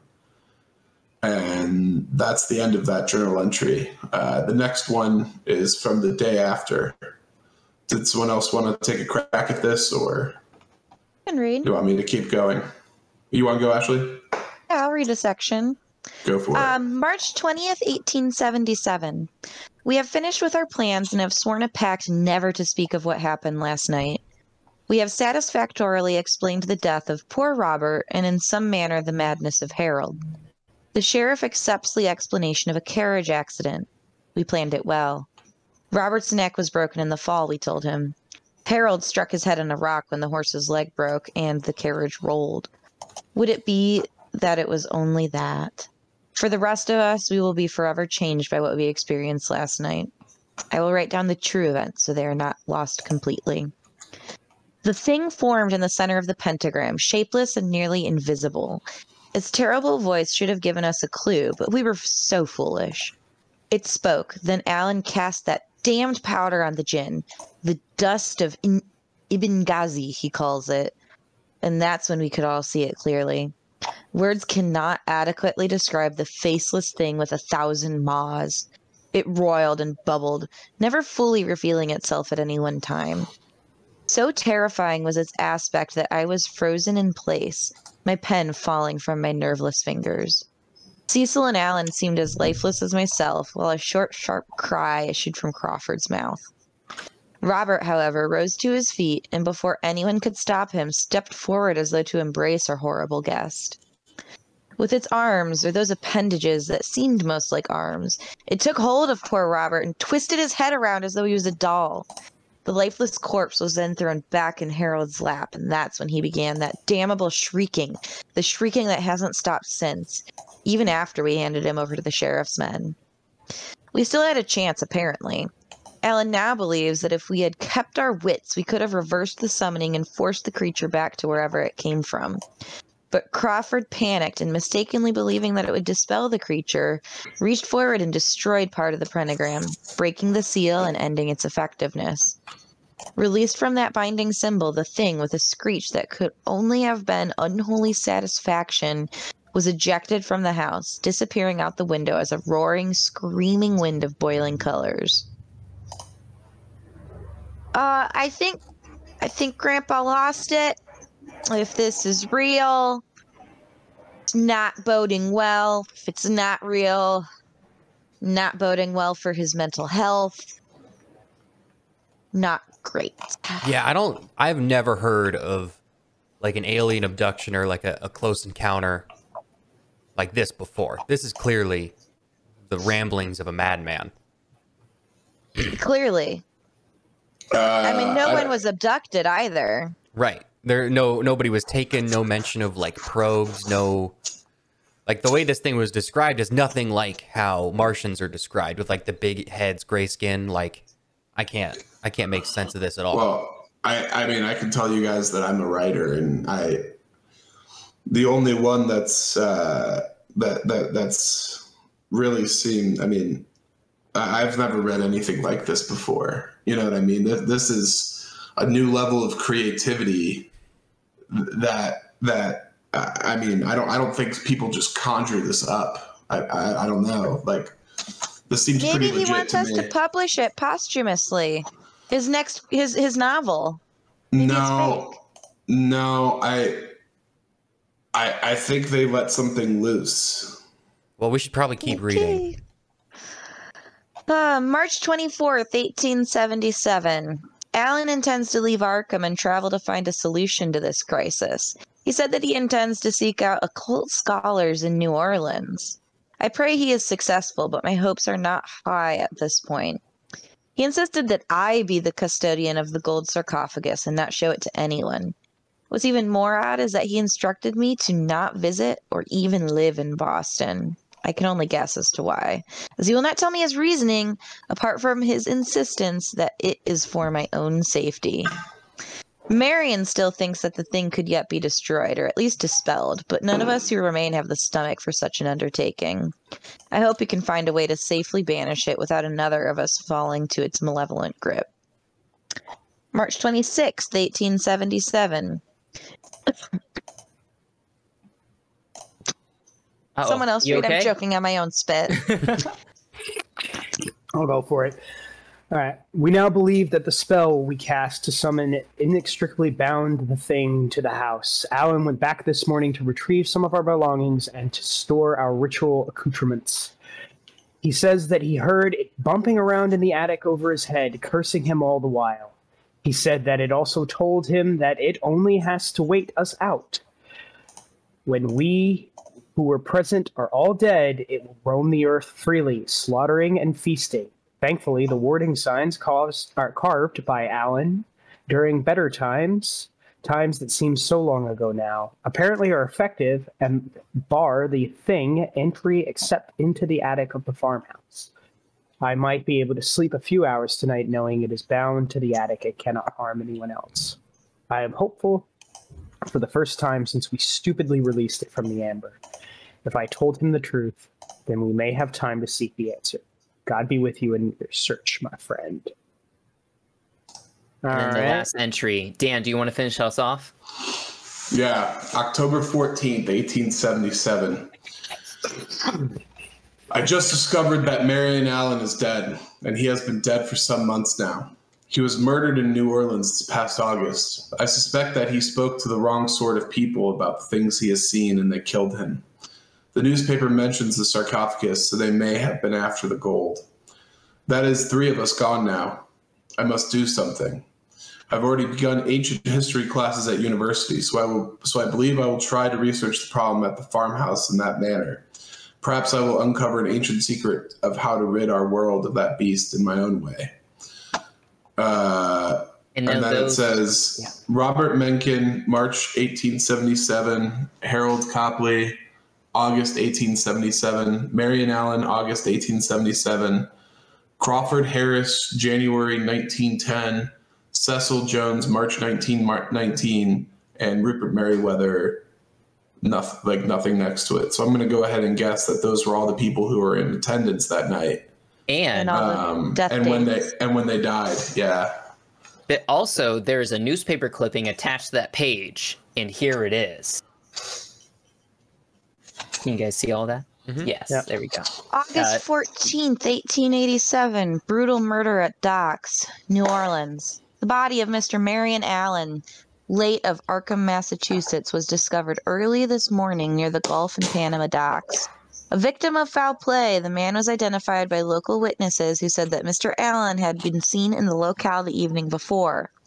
Although robbery was the apparent motive, police report that the victim had gruesome marks carved into his forehead and his tongue had been cut out. Mr. Allen had reportedly gone to the police earlier this week claiming that he was being followed and that he feared for his life. He said his shadowy pursuers were after an Egyptian artifact which he no longer possessed. And with that, reading the last page, or reading the newspaper clipping, reading the volume costs the reader... Oh, sorry. I confused my words. Dan, reading the volume costs the reader 1d2 sanity points, deducted from your current sanity. But it also adds 1 percentile to your Cthulhu Mythos skill, as well as granting a skill check in the occult, which you already got, but you would have gotten that too. So those are things that happen to you for reading the volume.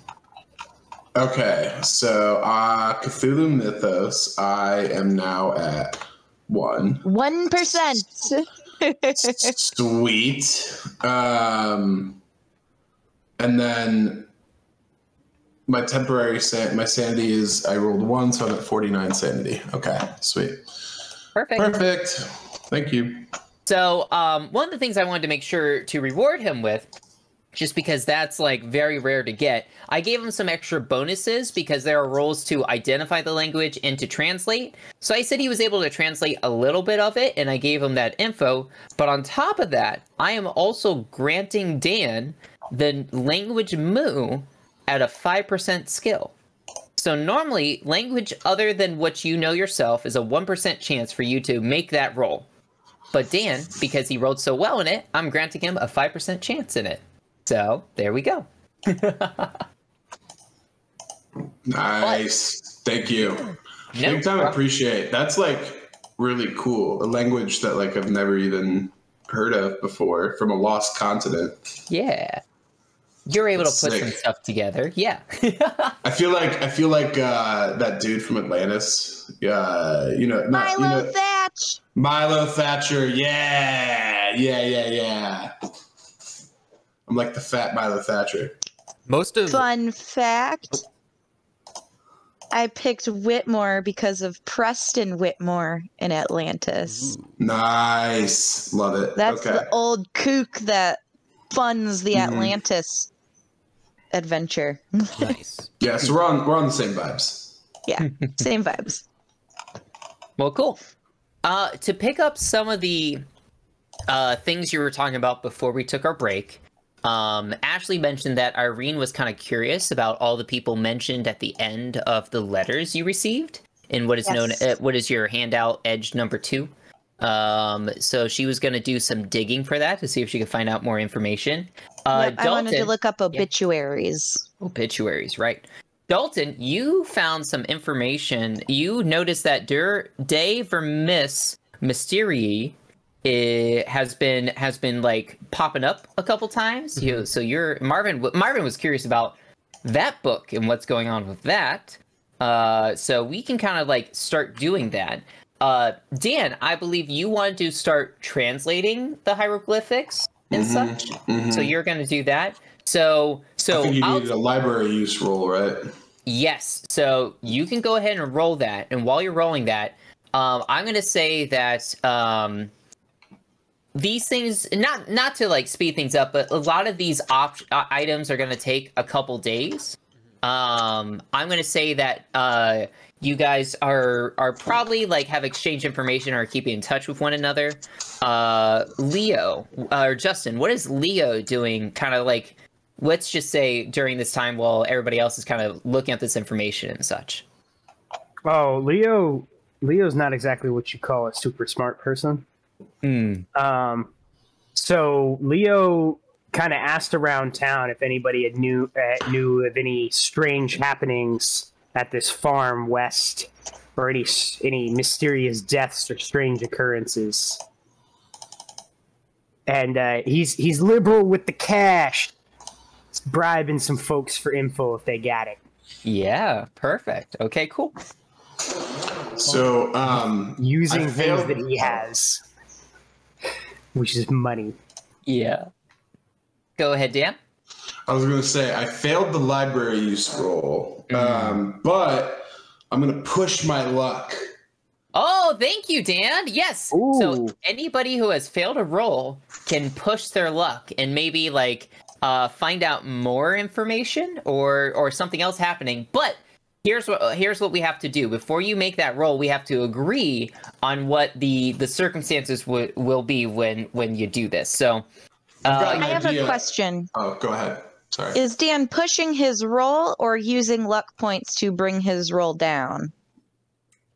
I'm pushing my roll. yes. Great.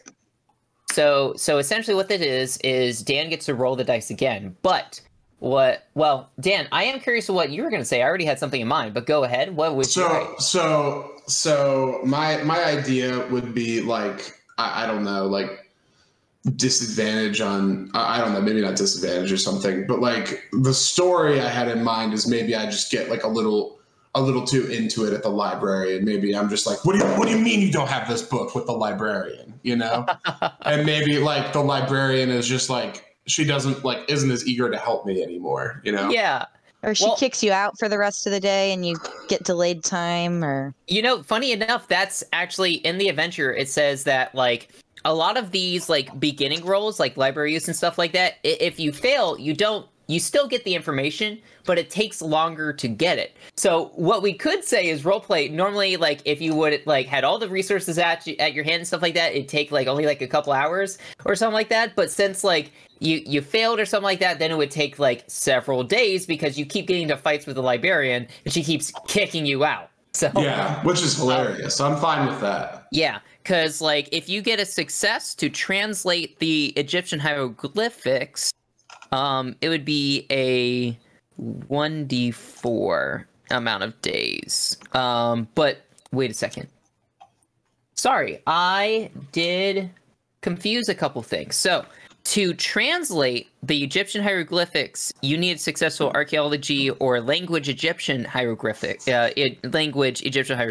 But if you want to find out more about the civilization of Mu, then that's a library use roll. So yeah. Sorry, I misused that, but I don't think. So wait, what is so since I think I used the anthropology instead of archaeology, right? Yes. Sorry, you can do that. Yes. Well, no. So didn't I already do that to find out, or that was to originally translate? Oh, to like, see if it was Egyptian. The language. Yeah. Oh, okay. So basically, go ahead and make a anthropology check then. I would say this definitely is specifically an archaeology or the Egyptian hieroglyphics language, just because it's like translating a language. Okay. And not really identifying a culture. Does that make sense? Yeah, I mean, I only have 1% in archaeology, so well, yeah. So I mean, I can find out. Wait, so if I pass that, then I can do the Library of Mu thing? No, you can do the Library of Mu thing separately. Or the Mu thing? Okay, I want to do the Mu thing then. All right, library use roll. Okay, so I failed the first one, pushing my roll. Nice! Okay, so that is that's a extreme success for me. Perfect. You find a book about the fabled civilization of Mu, a reproduction of sea-eroded carvings purported to be Muvian in origin, closely resembles those found inside the lid, which you identified already. Unfortunately, the book offers nothing in the way of translation, and the glyphs remain indecipherable for the most part, other than what you already translated. Okay, and does it tell me anything about like the continent of Mu itself, like anything, or it's one of those things like I just don't know what I don't know? Yes. Okay, all right. But that's what you find, and you find it pretty quickly. I want to check that book out and just be like, I feel like this is important. Yeah, know? absolutely. Go for it. So now that we've resolved that, Ashley, you were looking up. Wait, sorry, was it Ashley or Marvin up next? I'm trying to remember the order. That can be Ashley. Okay, Ashley. So you're looking up different information about the people who died. Yes, I was hoping to find obituaries or news articles. The only things you're able to find is like a few confirmation for some of the names, but Marin Allen specifically, you're not able to find anything because you remember from the article and such, he died in New Orleans. So you might be able to place a call down there and get the records like sent to you, like mailed to you, but you can't find anything on hand in the Orne Library. Tried to. Place a call down to a New Orleans library. Oh, yeah. You're able to do that. You place a call down there, and you're actually able to get in touch with the police. Let's see here. Trying to see what you need to do to get that stuff.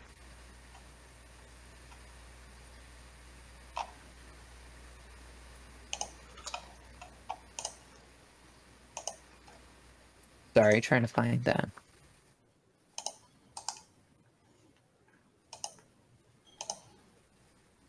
Oh, they just give it to you. Okay, that's fine. I was trying to see if you needed a roll or anything. No, the police are very, very happy to send you the police department report and the medical examiner report and such. It's gonna take you a couple days to get it, but they send you that stuff. How do you like contact the police? How do you explain that of getting Marin Allen's like the police reports on his death and the medical examination? How do you kind of reason with them? Yeah, so I'm just gonna be like, is it I'm guessing a gentleman is gonna be answering the phone. Yeah, sure. Yeah, so I'm just gonna kind of be a little seductive and be like, well, hello there. I just wanted to say first off, really appreciate you boys in blue. Haven't been to Nolans in a long time, but next time I'm down there, love to grab a coffee with you. But just hoping to get some records for compilation of obituaries for natives of Connecticut that have passed away for our celebration of life that's coming up to celebrate those that we've lost here at the funeral home. Oh, yeah, sure thing, doll. So you just need those records? Yeah, that'd be great. And I give them the address to mail them to. Oh, sure. We'll send those right away. Probably expect them in probably in about 3 or 4 days' time. Thanks, big guy. And I wink even though he can't see. I think I just heard a wink on the other line. He like whispers to his colleague. Yeah, of course. No problem. I'm happy to help you out. I was also, there's another thing I'd like to do as well, but we can do Marvin first. All right. So Marvin, you were going to the librarian to kind of find out about the De Vermis Mysteria? Yeah, I mean, I figure check with library staff first, like they have access to the Yeah. whole like records of like what books they have and whatnot. So you go up to like the front desk, and she's just kind of like maybe like typing away at something, and she kind of like lowers her glass. She's like, "Can I help you?" Hello, ma'am. I was wondering if you had a book in the library. I think the title's French. I think it's like De Vermi Mystery. Let me see what we have. And she starts like opening up a binder and like flipping through it. Mm-hmm. Oh. Yeah, that book is in the restricted collection of the library. That's locked away. Could you unlock it? Unfortunately not. The head of the library, the aging Dr. Henry Armitage, you're gonna have to get his permission if you want that book. Oh, okay, no problem. Where can I find him? Let's see here.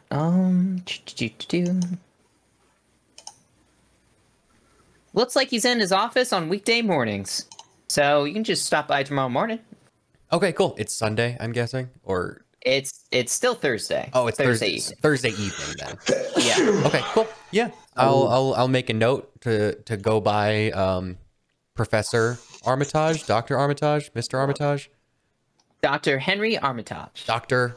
Armitage's office tomorrow morning, and convince him to give us access to the restricted section of the library, or at least this specific book. Cool. All right. And Leo, you start kind of talking around town, and you're trying to find out about who was again the Henry who owned the farm, or Bradley? Just info about the farm, because that guy's yeah. been long dead. But we just found out that this thing in the attic, was being held in place as long as Rupert was alive, and now that Rupert's not alive, you it might not have been enough time. You talk to your contacts throughout the city, but like most of them are like, "Hey, trying to help you out, man, but look, we don't really mess with like, Ross's Corners. You said I've never even been there in my life, let alone know much about it. That's out in the middle of nowhere. Sorry, can't help you." And that's like most. Right. Yeah, that's most of the general responses throughout the entire time. But so I'll head back into the library. Cool. You guys kind of reconvene. It's like towards the end of the day anyways. Maybe you kind of recollect the information and kind of discover with each other. Sounds like Marvin has his next day. You guys can go and talk to Dr. Armitage. Ashley, Irene's waiting on the medical examiner and the police reports coming in the next couple days. And Dan can translate. Well, actually, no, sorry. That didn't happen. But you still have the hieroglyphics to translate if you guys want to try to do that. So, but yeah, that's where you are at the end of Thursday. So what do you guys want to do? Parties tonight? I mean, I've got to tell my loyal, undying fan base about everything that's happened today. So I've got to do a broadcast. I mean, I'd like to go out dancing. We're in a small town in Massachusetts. I don't know. That's possible. College town, though. Yeah. I say to Martin, like, hey, what kind of broadcast are we talking about? Oh, it's very, very serious, informative truth cast. It sounds like just the kind of, yeah, it just sounds like just the kind of thing that I wanna hop on with, if you don't mind. I feel like I have things to contribute. Yeah, of course, you can definitely come on. Sweet. Leo's gonna go get a hotel room. Okay. Perfect. So Irene goes out in the town to party the night away and have fun. Leo grabs a hotel room, probably has a nice relaxing... Well, Leo's gonna grab a hotel room and then follow Irene out. Watches her the whole night, make sure nobody like sneaks up on her. Yeah, just sitting at the bar. Dan and Marvin will set up like the radio equipment in the hotel room. Yeah. Soda water.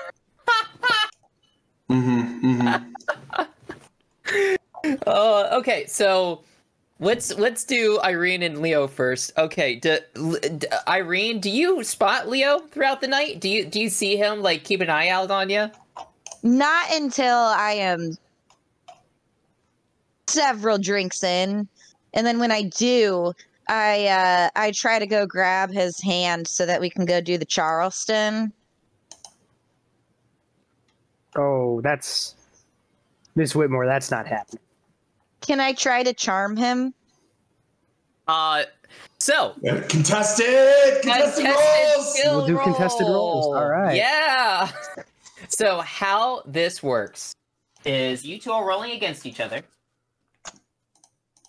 And in order for one to succeed the other, you have to one person has to roll a success level higher than the other.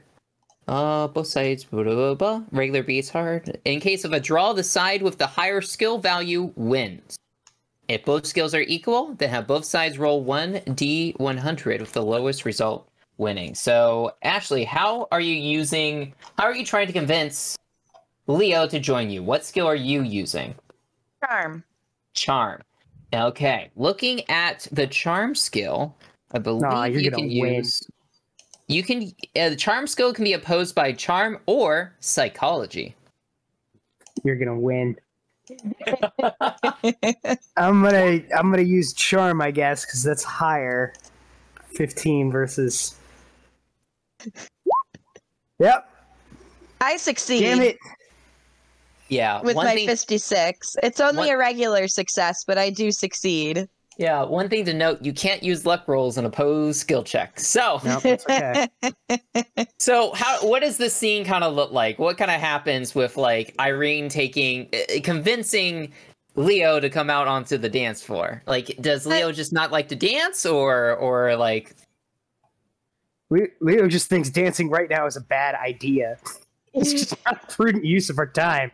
But, you know, I've been hit in the bathroom. I've been hitting the flask. So I guess my guard's down a little bit.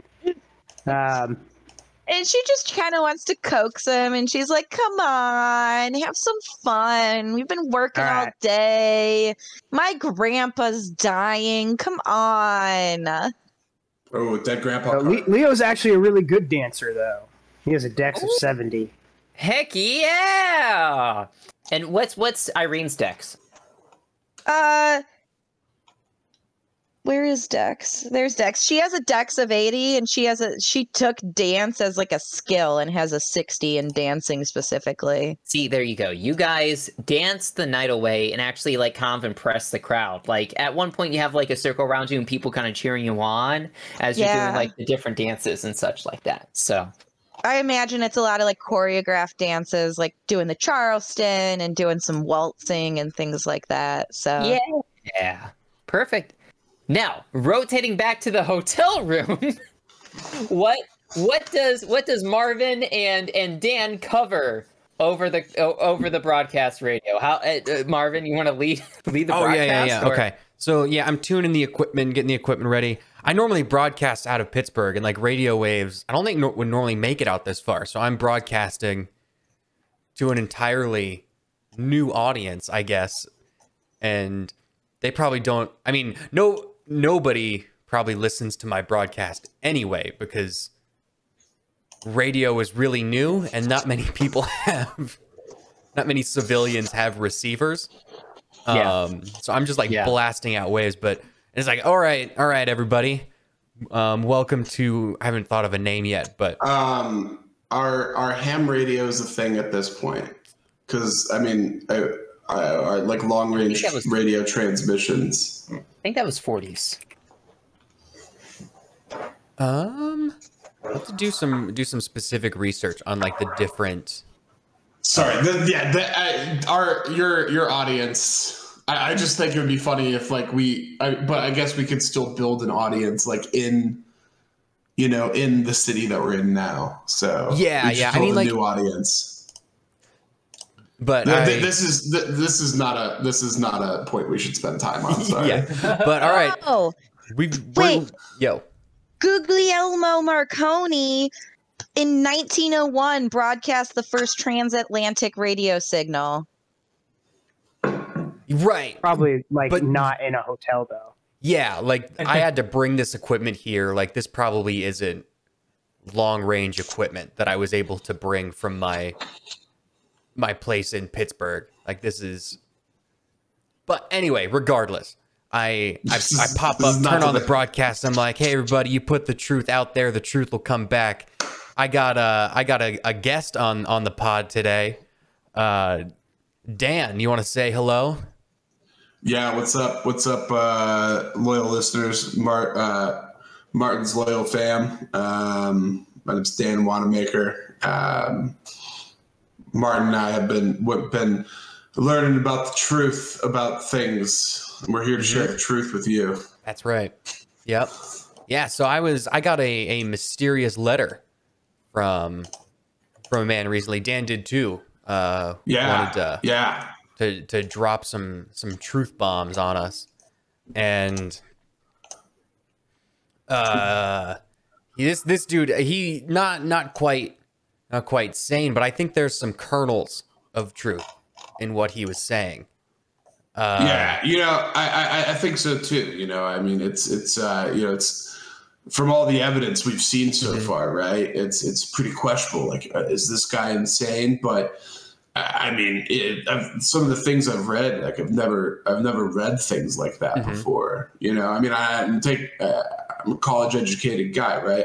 I've read weird stuff, it's unlike anything that I've ever read before. And you ever hear like something that's too like it's too good to be made up, too unique to be made up. It's this type of situation right now. Right. It's, Yeah. I agree with you 100%. Like the stuff here is so detailed and like it clues into the right things. Like it's got like the Egyptians involved, and like we know that the aliens helped the Egyptians build those pyramids. So like we got that going. That's involved. Well, and there's also this lost continent of Mu. Yep. And it's like, well, where first of all, where is that continent? Yeah, exactly. How is there like a whole continent? Like I thought, we explored. Christopher Columbus found the last continent, right? Where is this new continent? Yeah, I mean it's probably somewhere in like the Bermuda Triangle, if I had to guess, because like that's where a lot of crazy stuff goes down in the Bermuda Triangle, and like I bet this Mu thing, it's probably related to Atlantis too, like another famous lost continent. Both wiped off the map by the Mercurians, thousands of years ago, I'm guessing. Yeah. Well, the Mercurians, and I know the Martians have been active too. Right. Well, they're always active. So, right. Well, so I mean, you can never look past Martian interference. In these circumstances. That's really true. That's a miss on my part. I had totally just glossed over. Oh no. I mean, hey, it's. I mean, we're working with forces outside the regular. I mean, how are any of us supposed to just know? So we're all working with different. There's no operating manual for what we're trying to do. So. And I imagine this goes on all throughout the night of us just. Yeah. A name really, it keeps Leo going. Come back. Yeah. Leo and Irene come back. They see us like. We're like, all right. Thanks very much, everybody. Go check out our sponsors. Whoever sponsors us. JD Werner's tonic solution. Yep. The only tonic solution that is guaranteed to treat both your erectile dysfunction and bloating. Yep. And tuberculosis. So nice. Dan, you got anything you want to plug on your way out?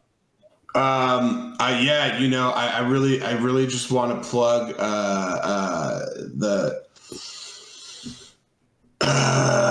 football wasn't a thing yet.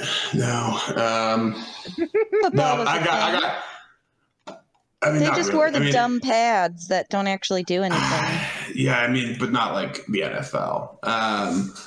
Like no, nothing I want to plug. I just want to say, hey, to everyone listening out here. don't In have a book? 1920, 10 football teams gathered in Canton, Ohio to create the American Professional Football Association. Dan hasn't written his own book in the 1923 already? Lord Keeper, Gatekeeper, thank you for Gatekeeper? Gatekeeper, whatever. Thank you for reminding me. Yes, at this point, Dan in 1923 does have a book. The book is called When Weird Stuff Happens, and that's all it's called.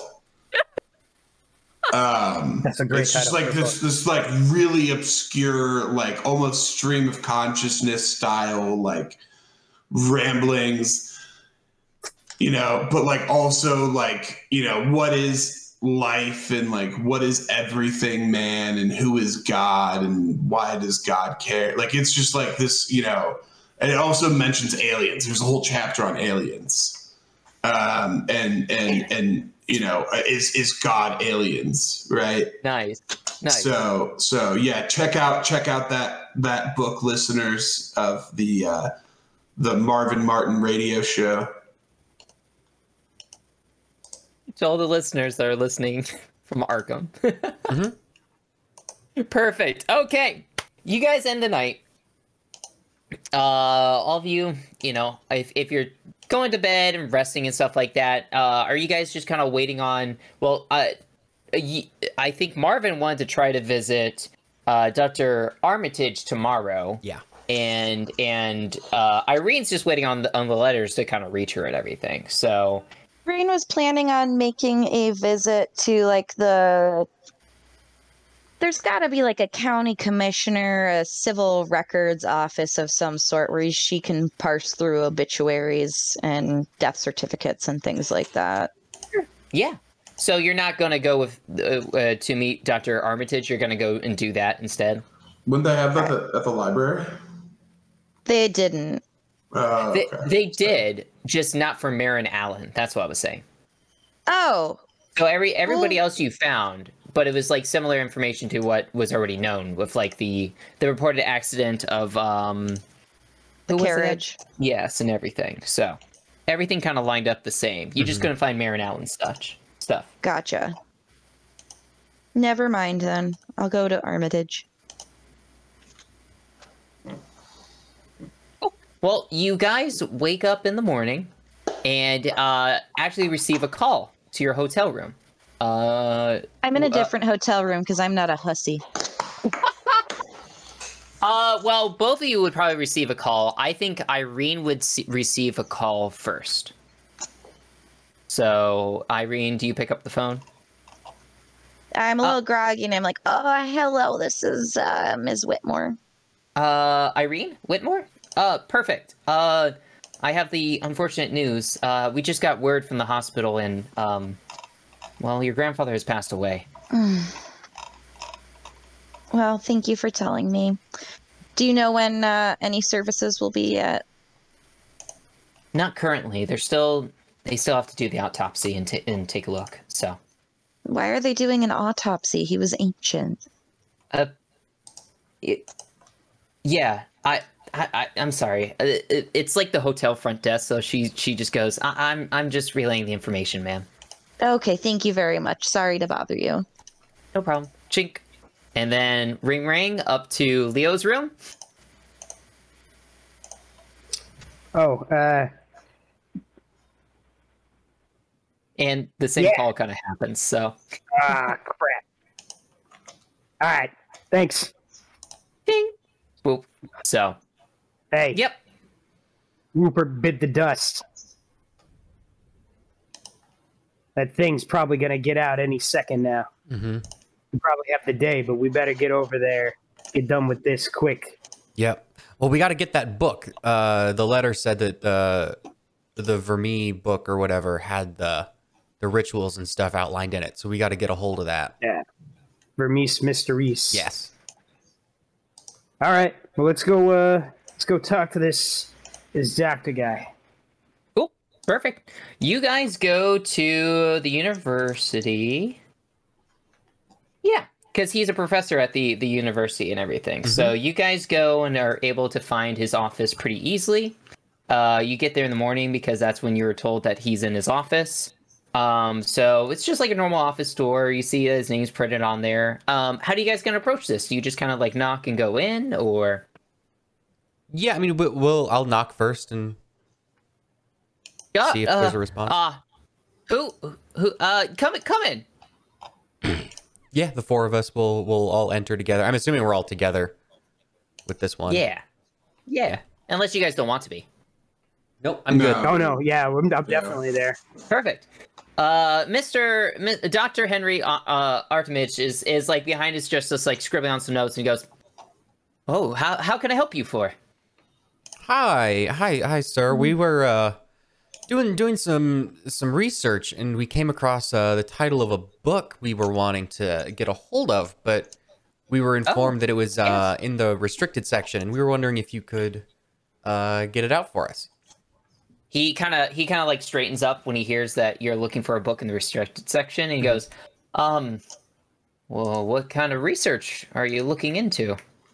Well, Some deaths that happened. Yeah. Some deaths. Our friend here, Dan, is a writer, and he was looking for some inspiration. He likes the occult stuff, and he was looking for some inspiration for his next novel. My next, surely you've heard of the hit novel When Weird Things Happen. Hold on, I'm gonna roll for him. See if he's ever heard of your stream of consciousness book about God possibly being an alien. Well, I mean, if he hasn't yet, he heard about it last night on the broadcast. Yeah, of course. I mean, we spent hours talking about my book.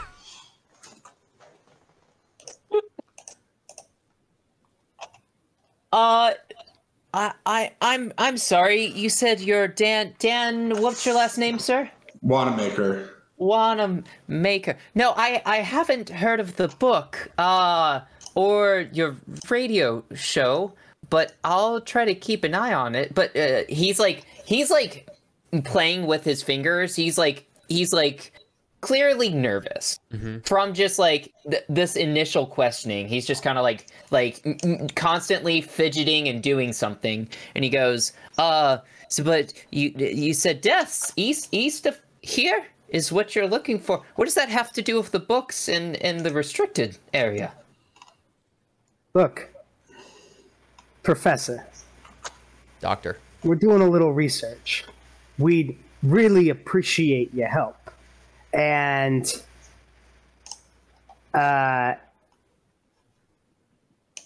if it's an issue of your time, I'm sure we can compensate you. No, I don't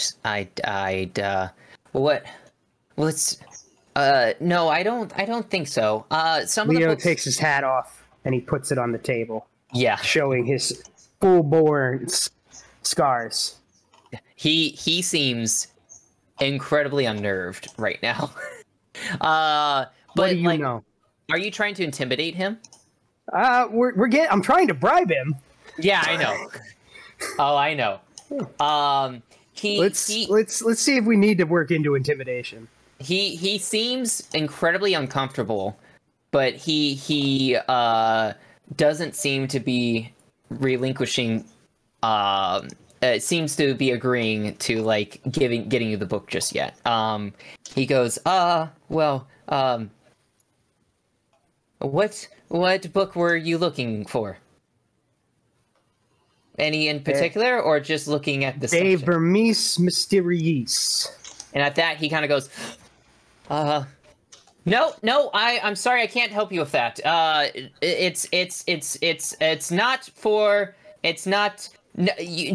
No, I can't help you. I'm sorry, you'll have to go.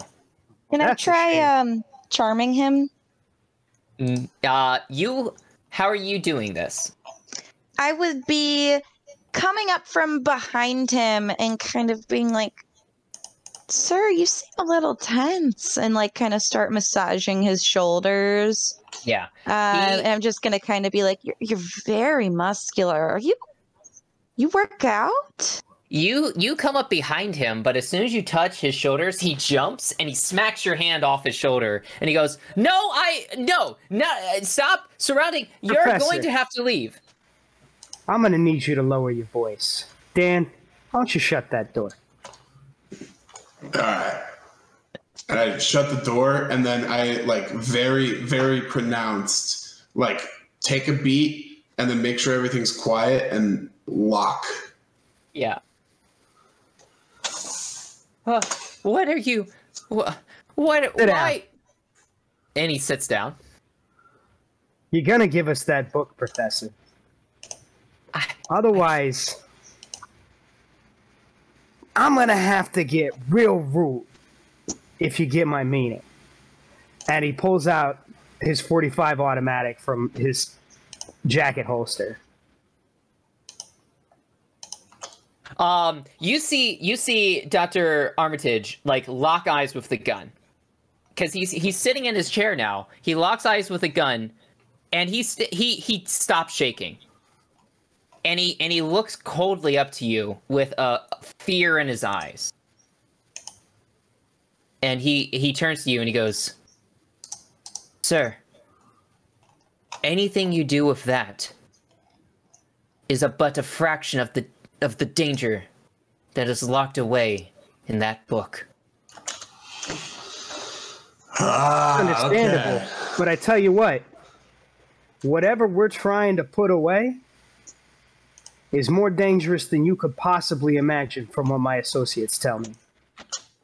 Yeah, those dangers you're talking about, bud, they're already out.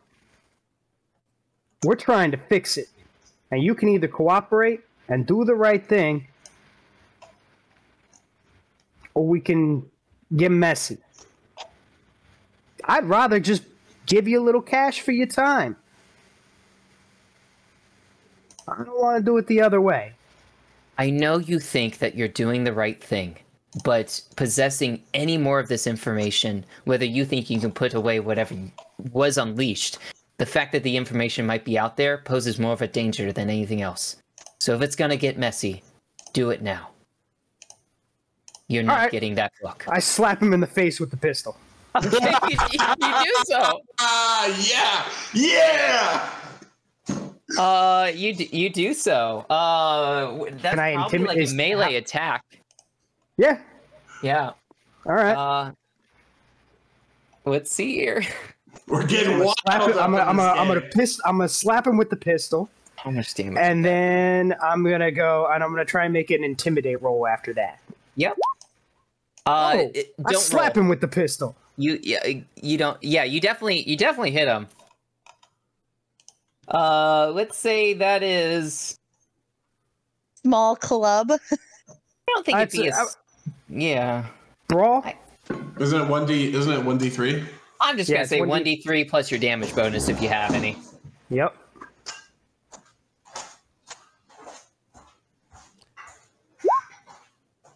That's 4 damage. Woo! That's a good amount. Let me see what happens here.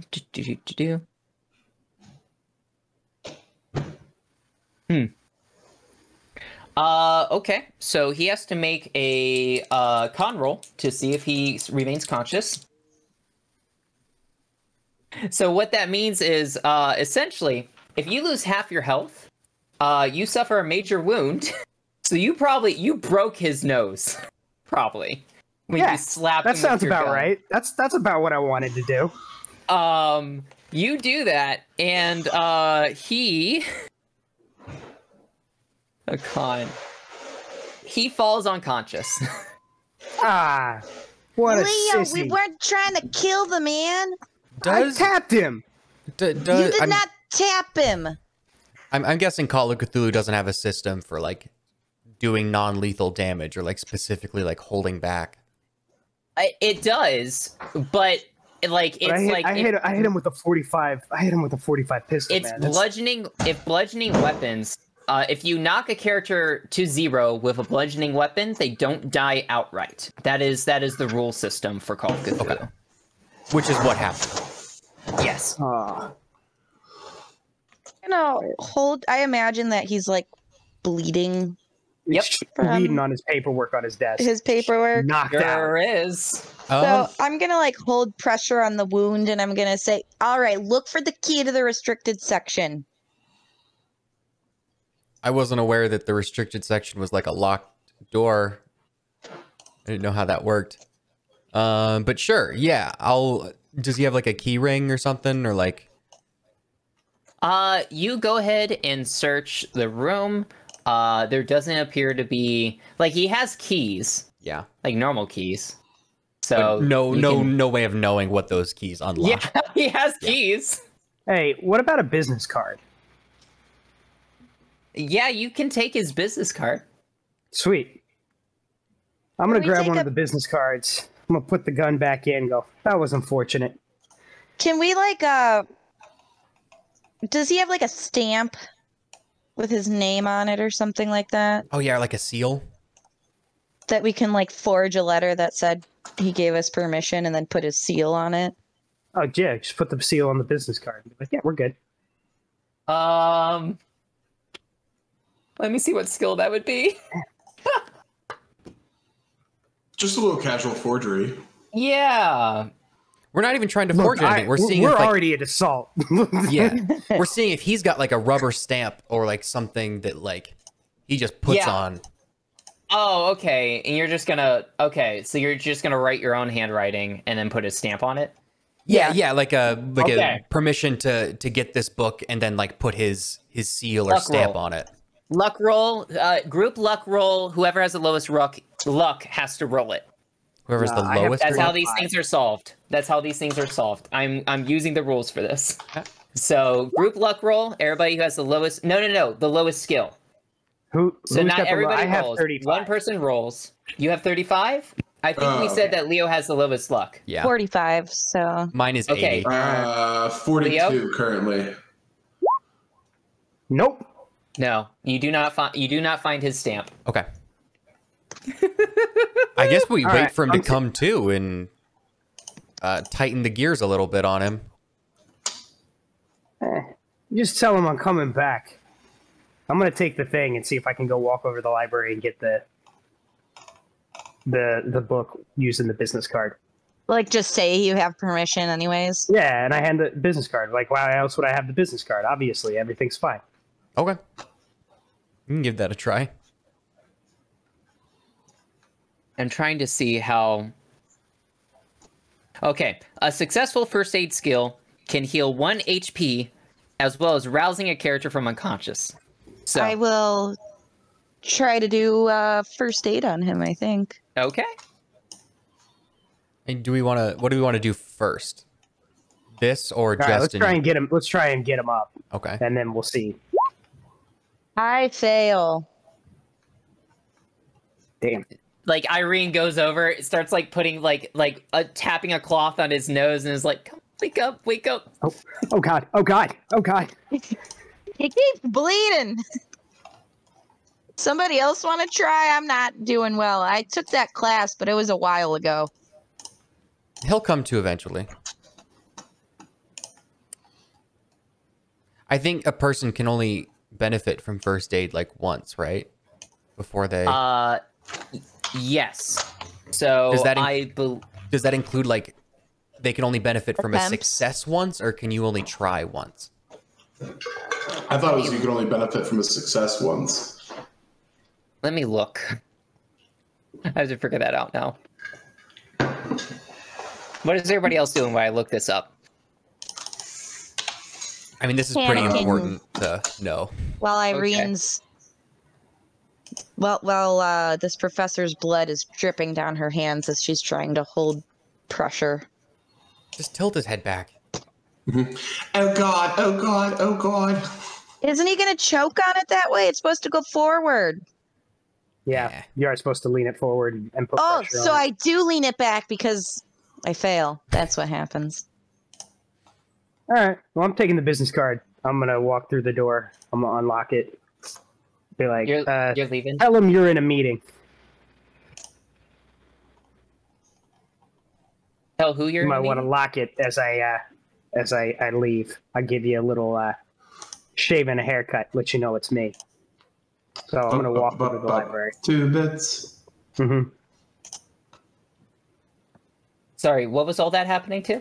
So the Leo is going back to the library with the business card to try to use that to get the book. The Okay. rest of us are staying here for Yes. when either to administer him first aid if we're able to, or wait for him to come to and to continue trying to get permission to get the book from him. Okay. Leo, you go to you go and present the business card to the librarian. Yeah. And she does not accept the business card to let you into the restricted section. Why doesn't he try to sweet talk her? Because I'm hideous. But you care? Yeah. Okay. She says only Dr. Armitage can give permission to let you in there, and it would have to be spoken permission. Spoken permission. Okay. Are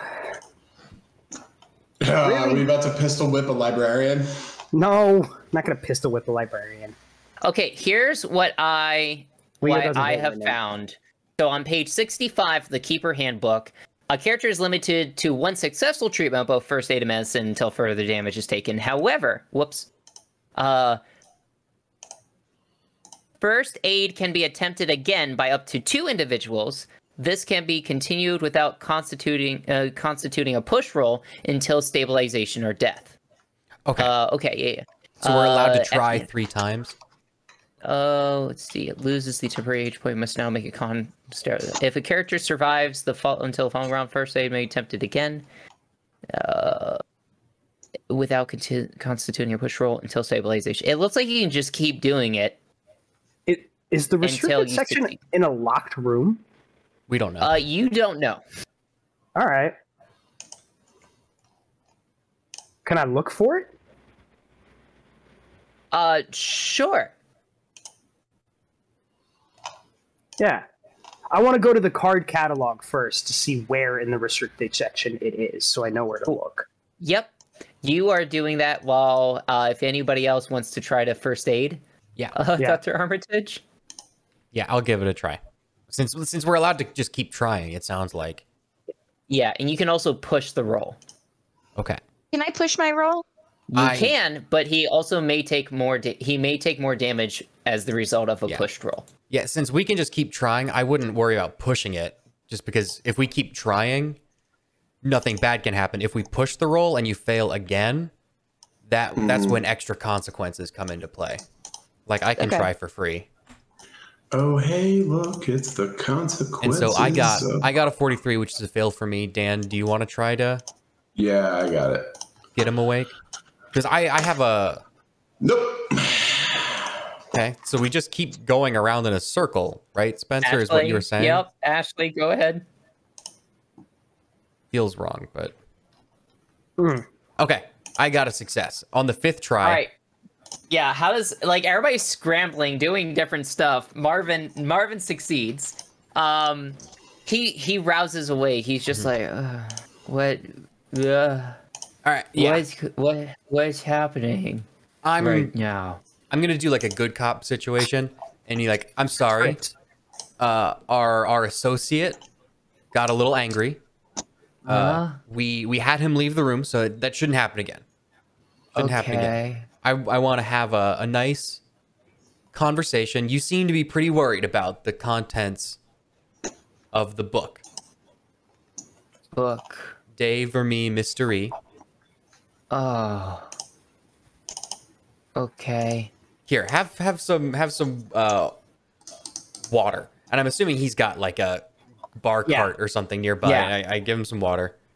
It's vodka instead. I thought I said to kill me quickly. You're gonna do it. We can't kill you. We have to get the book. And then we can kill you. No, we're not going to kill him. We don't even need the book. We don't even need the book. How about this? We give. It is important that we get this book, and I need you to understand why. So I'm going to go through the contents of the journal and the sarcophagus and the letter and everything. I'm going to go through it with him. He seems to be clued in. He seems to know what's going on. I want him to understand the gravity of the situation. Okay. Yeah. You tell him all the things. You recount the different things that you've been experienced so far. Maybe putting in a few ramblings about aliens and stuff like that, which he is unreceptive to. Well. But at the end of you informing him about everything that's happened with Rupert Merriweather and such, he looks at you and still says, "I'm not giving you the book. You're just okay. We don't need the whole book. We just need the particular bits about sealing this thing away permanently." Let's go back. Yeah, go ahead. Can you get that for us? He says no. Right. Let's go back to Justin. Justin, you try like moving around the library, but it looks like most of it like is open and stuff like that. So from your investigating, you're guessing it's not in the main library, the restricted zone. The books were probably moved to a different section of campus, probably, and are kept or stored away there. So, and with that, we are 14 minutes till the end of our session 1. So let's do some recovery and some skill check improvements, and then let's take some questions from our audience. So if anybody who's watching has some questions about Call of Cthulhu, please type them into the chat. What's up, Ash? I have a question too. Yeah. Do I get a check mark for succeeding the contested skill check for charming? No. It is a straight skill check, not contested. Okay. Yep. As far as I know. See here. Let's see. Skills used and rolled successfully. Well, I can double check it. While I'm double checking that, can everybody read to me the skills that they did succeed on? Yeah. You go first, Dalton. Okay. You can go first. Marvin succeeded in the library use check when he was looking for like newspaper clippings and news about the property, and he succeeded on the first aid check to stabilize the librarian dude. Perfect. Dan? So I succeeded on the anthropology check when initially identifying that the hieroglyphics were Egyptian. I succeeded on the English check, like language check, for reading the journal. The library use check, I got that. Wait, I pushed that one. Do I still get that? I don't. Yes. Okay, No. Cool. And then also occult. And then I figured I did not really make a language mood check, so that doesn't increase, but I gained that. So anthropology, English, library use, and occult. The wording is very generic. It just says if you succeeded a skill check, then you get to check mark it. So Ashley, I'm going to say yes. Since you won the opposed, that works. That's the only one that I got. No worries. So, Didn't you dance? Yeah, but we didn't make a skill check for it. So, how this happens is at the end of a scenario gaming session, I should say that I'm reading the rules. Roll for skill increases. At this time, each player rolls percentage dice against any skills that were checked.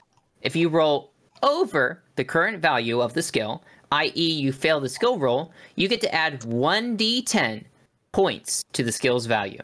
In other words, the more you know about something, the harder it is to learn anything new or get any better. So, do that with all of your skills, and if you spent any luck, roll for your luck as well. Like roll your roll, and then roll your d10 if you get it. So, That's, it looks like you increased it. That's if we spent Yep, luck I increased it by 7 points. Yeah. Yeah, you can only get back to your luck maximum, from my understanding. Oh, I passed this one. Fuck you, guys. Uh-oh.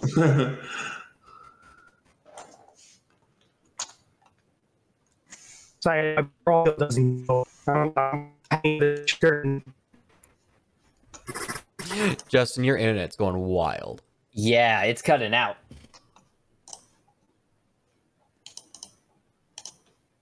Marvin, it looks like you guys skill increased, but only by 1. Yeah, I increased my first aid a little bit.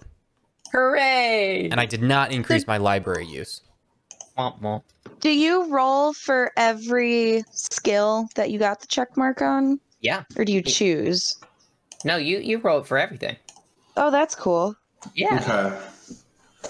All right, I'm rolling for only 1, Dalton. Damn, for the luck. All right, I'm rolling for anthropology. Nice, that increases. What was my next one? English.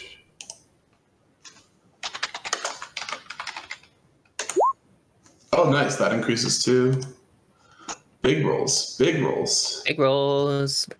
All right, now we're going to try the library use, which is a 60. Oh! So close. So close. Damn.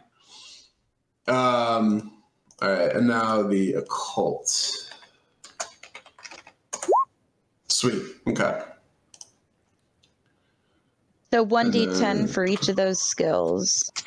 No, it's 1d10 luck that you recover, right? Oh, well, No. you have to, so first off, for each of the skills that you succeeded on, or I guess failed your skill check rolls, you now roll 1d10, and whatever that 1d10 is, you add that to that skill. You have to do that for I thought you just added 1. Okay, sweet. Wait. Nope. 6. So I had 5 to anthropology. Damn, that's actually big. That's really big. Mm-hmm. So you can maximize, you can get an increase of possibly 10 whole points, which is great. But also you could get a 1 like that. That was for English. And then now I roll for the occult. A whole point. There we go. So that's you need to 33 get in the higher? occult for me. Yeah, so you don't, you're trying to fail the skill rolls in order to increase them, because it's harder to, if it's basically saying like the better you're at stuff, it's harder to like increase it. Does that make sense? Oh, nice. I recovered all my Oh. luck. Cool. Well, then good. I did that. I rolled an 80. Did you roll a luck roll before you rolled the d10, Dan? Because you have to roll a luck roll, and if you fail the luck roll, then you roll to recover your luck. No, I didn't. All right. Did Dan use luck? Okay, so I You failed. You got it. You got the 10 points. Okay. Now, does it go over? So my max luck is 50. No, it doesn't go over your max. Okay. Yeah. And does sanity recover? No. If it does, it does, but only when I tell you. Okay. Which is usually at the completion of a adventure or a little scenario. Yeah. So, Gotcha. Yeah. Or you could Or if you seek go see a psychiatric help. therapist. Yeah. well, yes, but those are later rules. And those take months. That takes months of care. So, Yeah, we're on a time crunch. The world is about to end. yeah. So, Justin, I believe you had some rule clarification that you wanted to go over. Yeah. So I did. If you look at, when you're doing your skills at the very beginning of the game, especially if you're doing a point buy, although I think it applies even if you're doing the quick build. If you look on page 36 of the handbook, that's the keeper book. it explains how you allocate your skills a little bit more, and it's in the I think it's like that second paragraph on page 36. Oh no, it's under personal interests. Yeah. So you add your skill points when you're using them to the base number that you get. So for accounting, if you were going to raise that number to, let's say, 30, you would use 25 skill points. And that can come from either your occupation skill points or your personal interest skill points. Usually you do occupation, then personal interest. But yeah, so it's added to that base percentage when you do your skills. So for example, if you were going to do 30 points in first aid, that would raise your score to 60 and not keep it at 30%.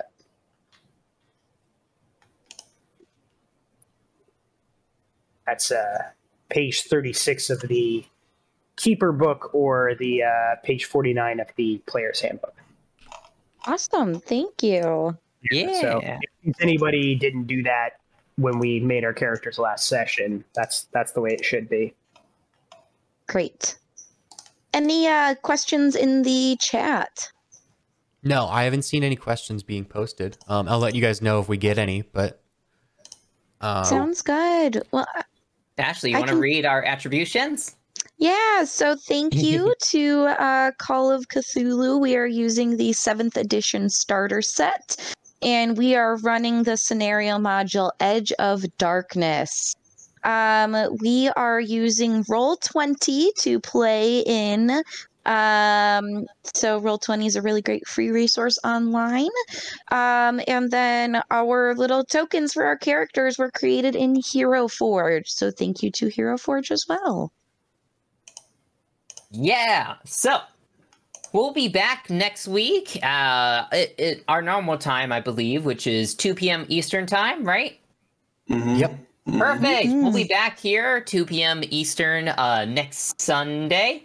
If you missed our session 0 and want to watch it or check out some of the highlights that we're making, check us out on YouTube. We have we post all of our sessions there, ABCs of RPGs, and we post highlights and do all sorts of other videos for you guys on our YouTube page. So follow us for our next Sunday stream. Check us back out on YouTube. And other than that, let's say farewell and see you next time to find out the mystery of what's going on at this farmhouse.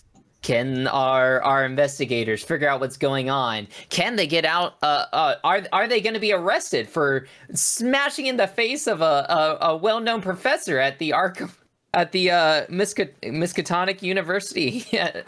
We'll find out next week and what happens. But in order to find out, you got to tune in or watch our YouTube stream. So other than that, keep on learning, and we'll see you guys next week.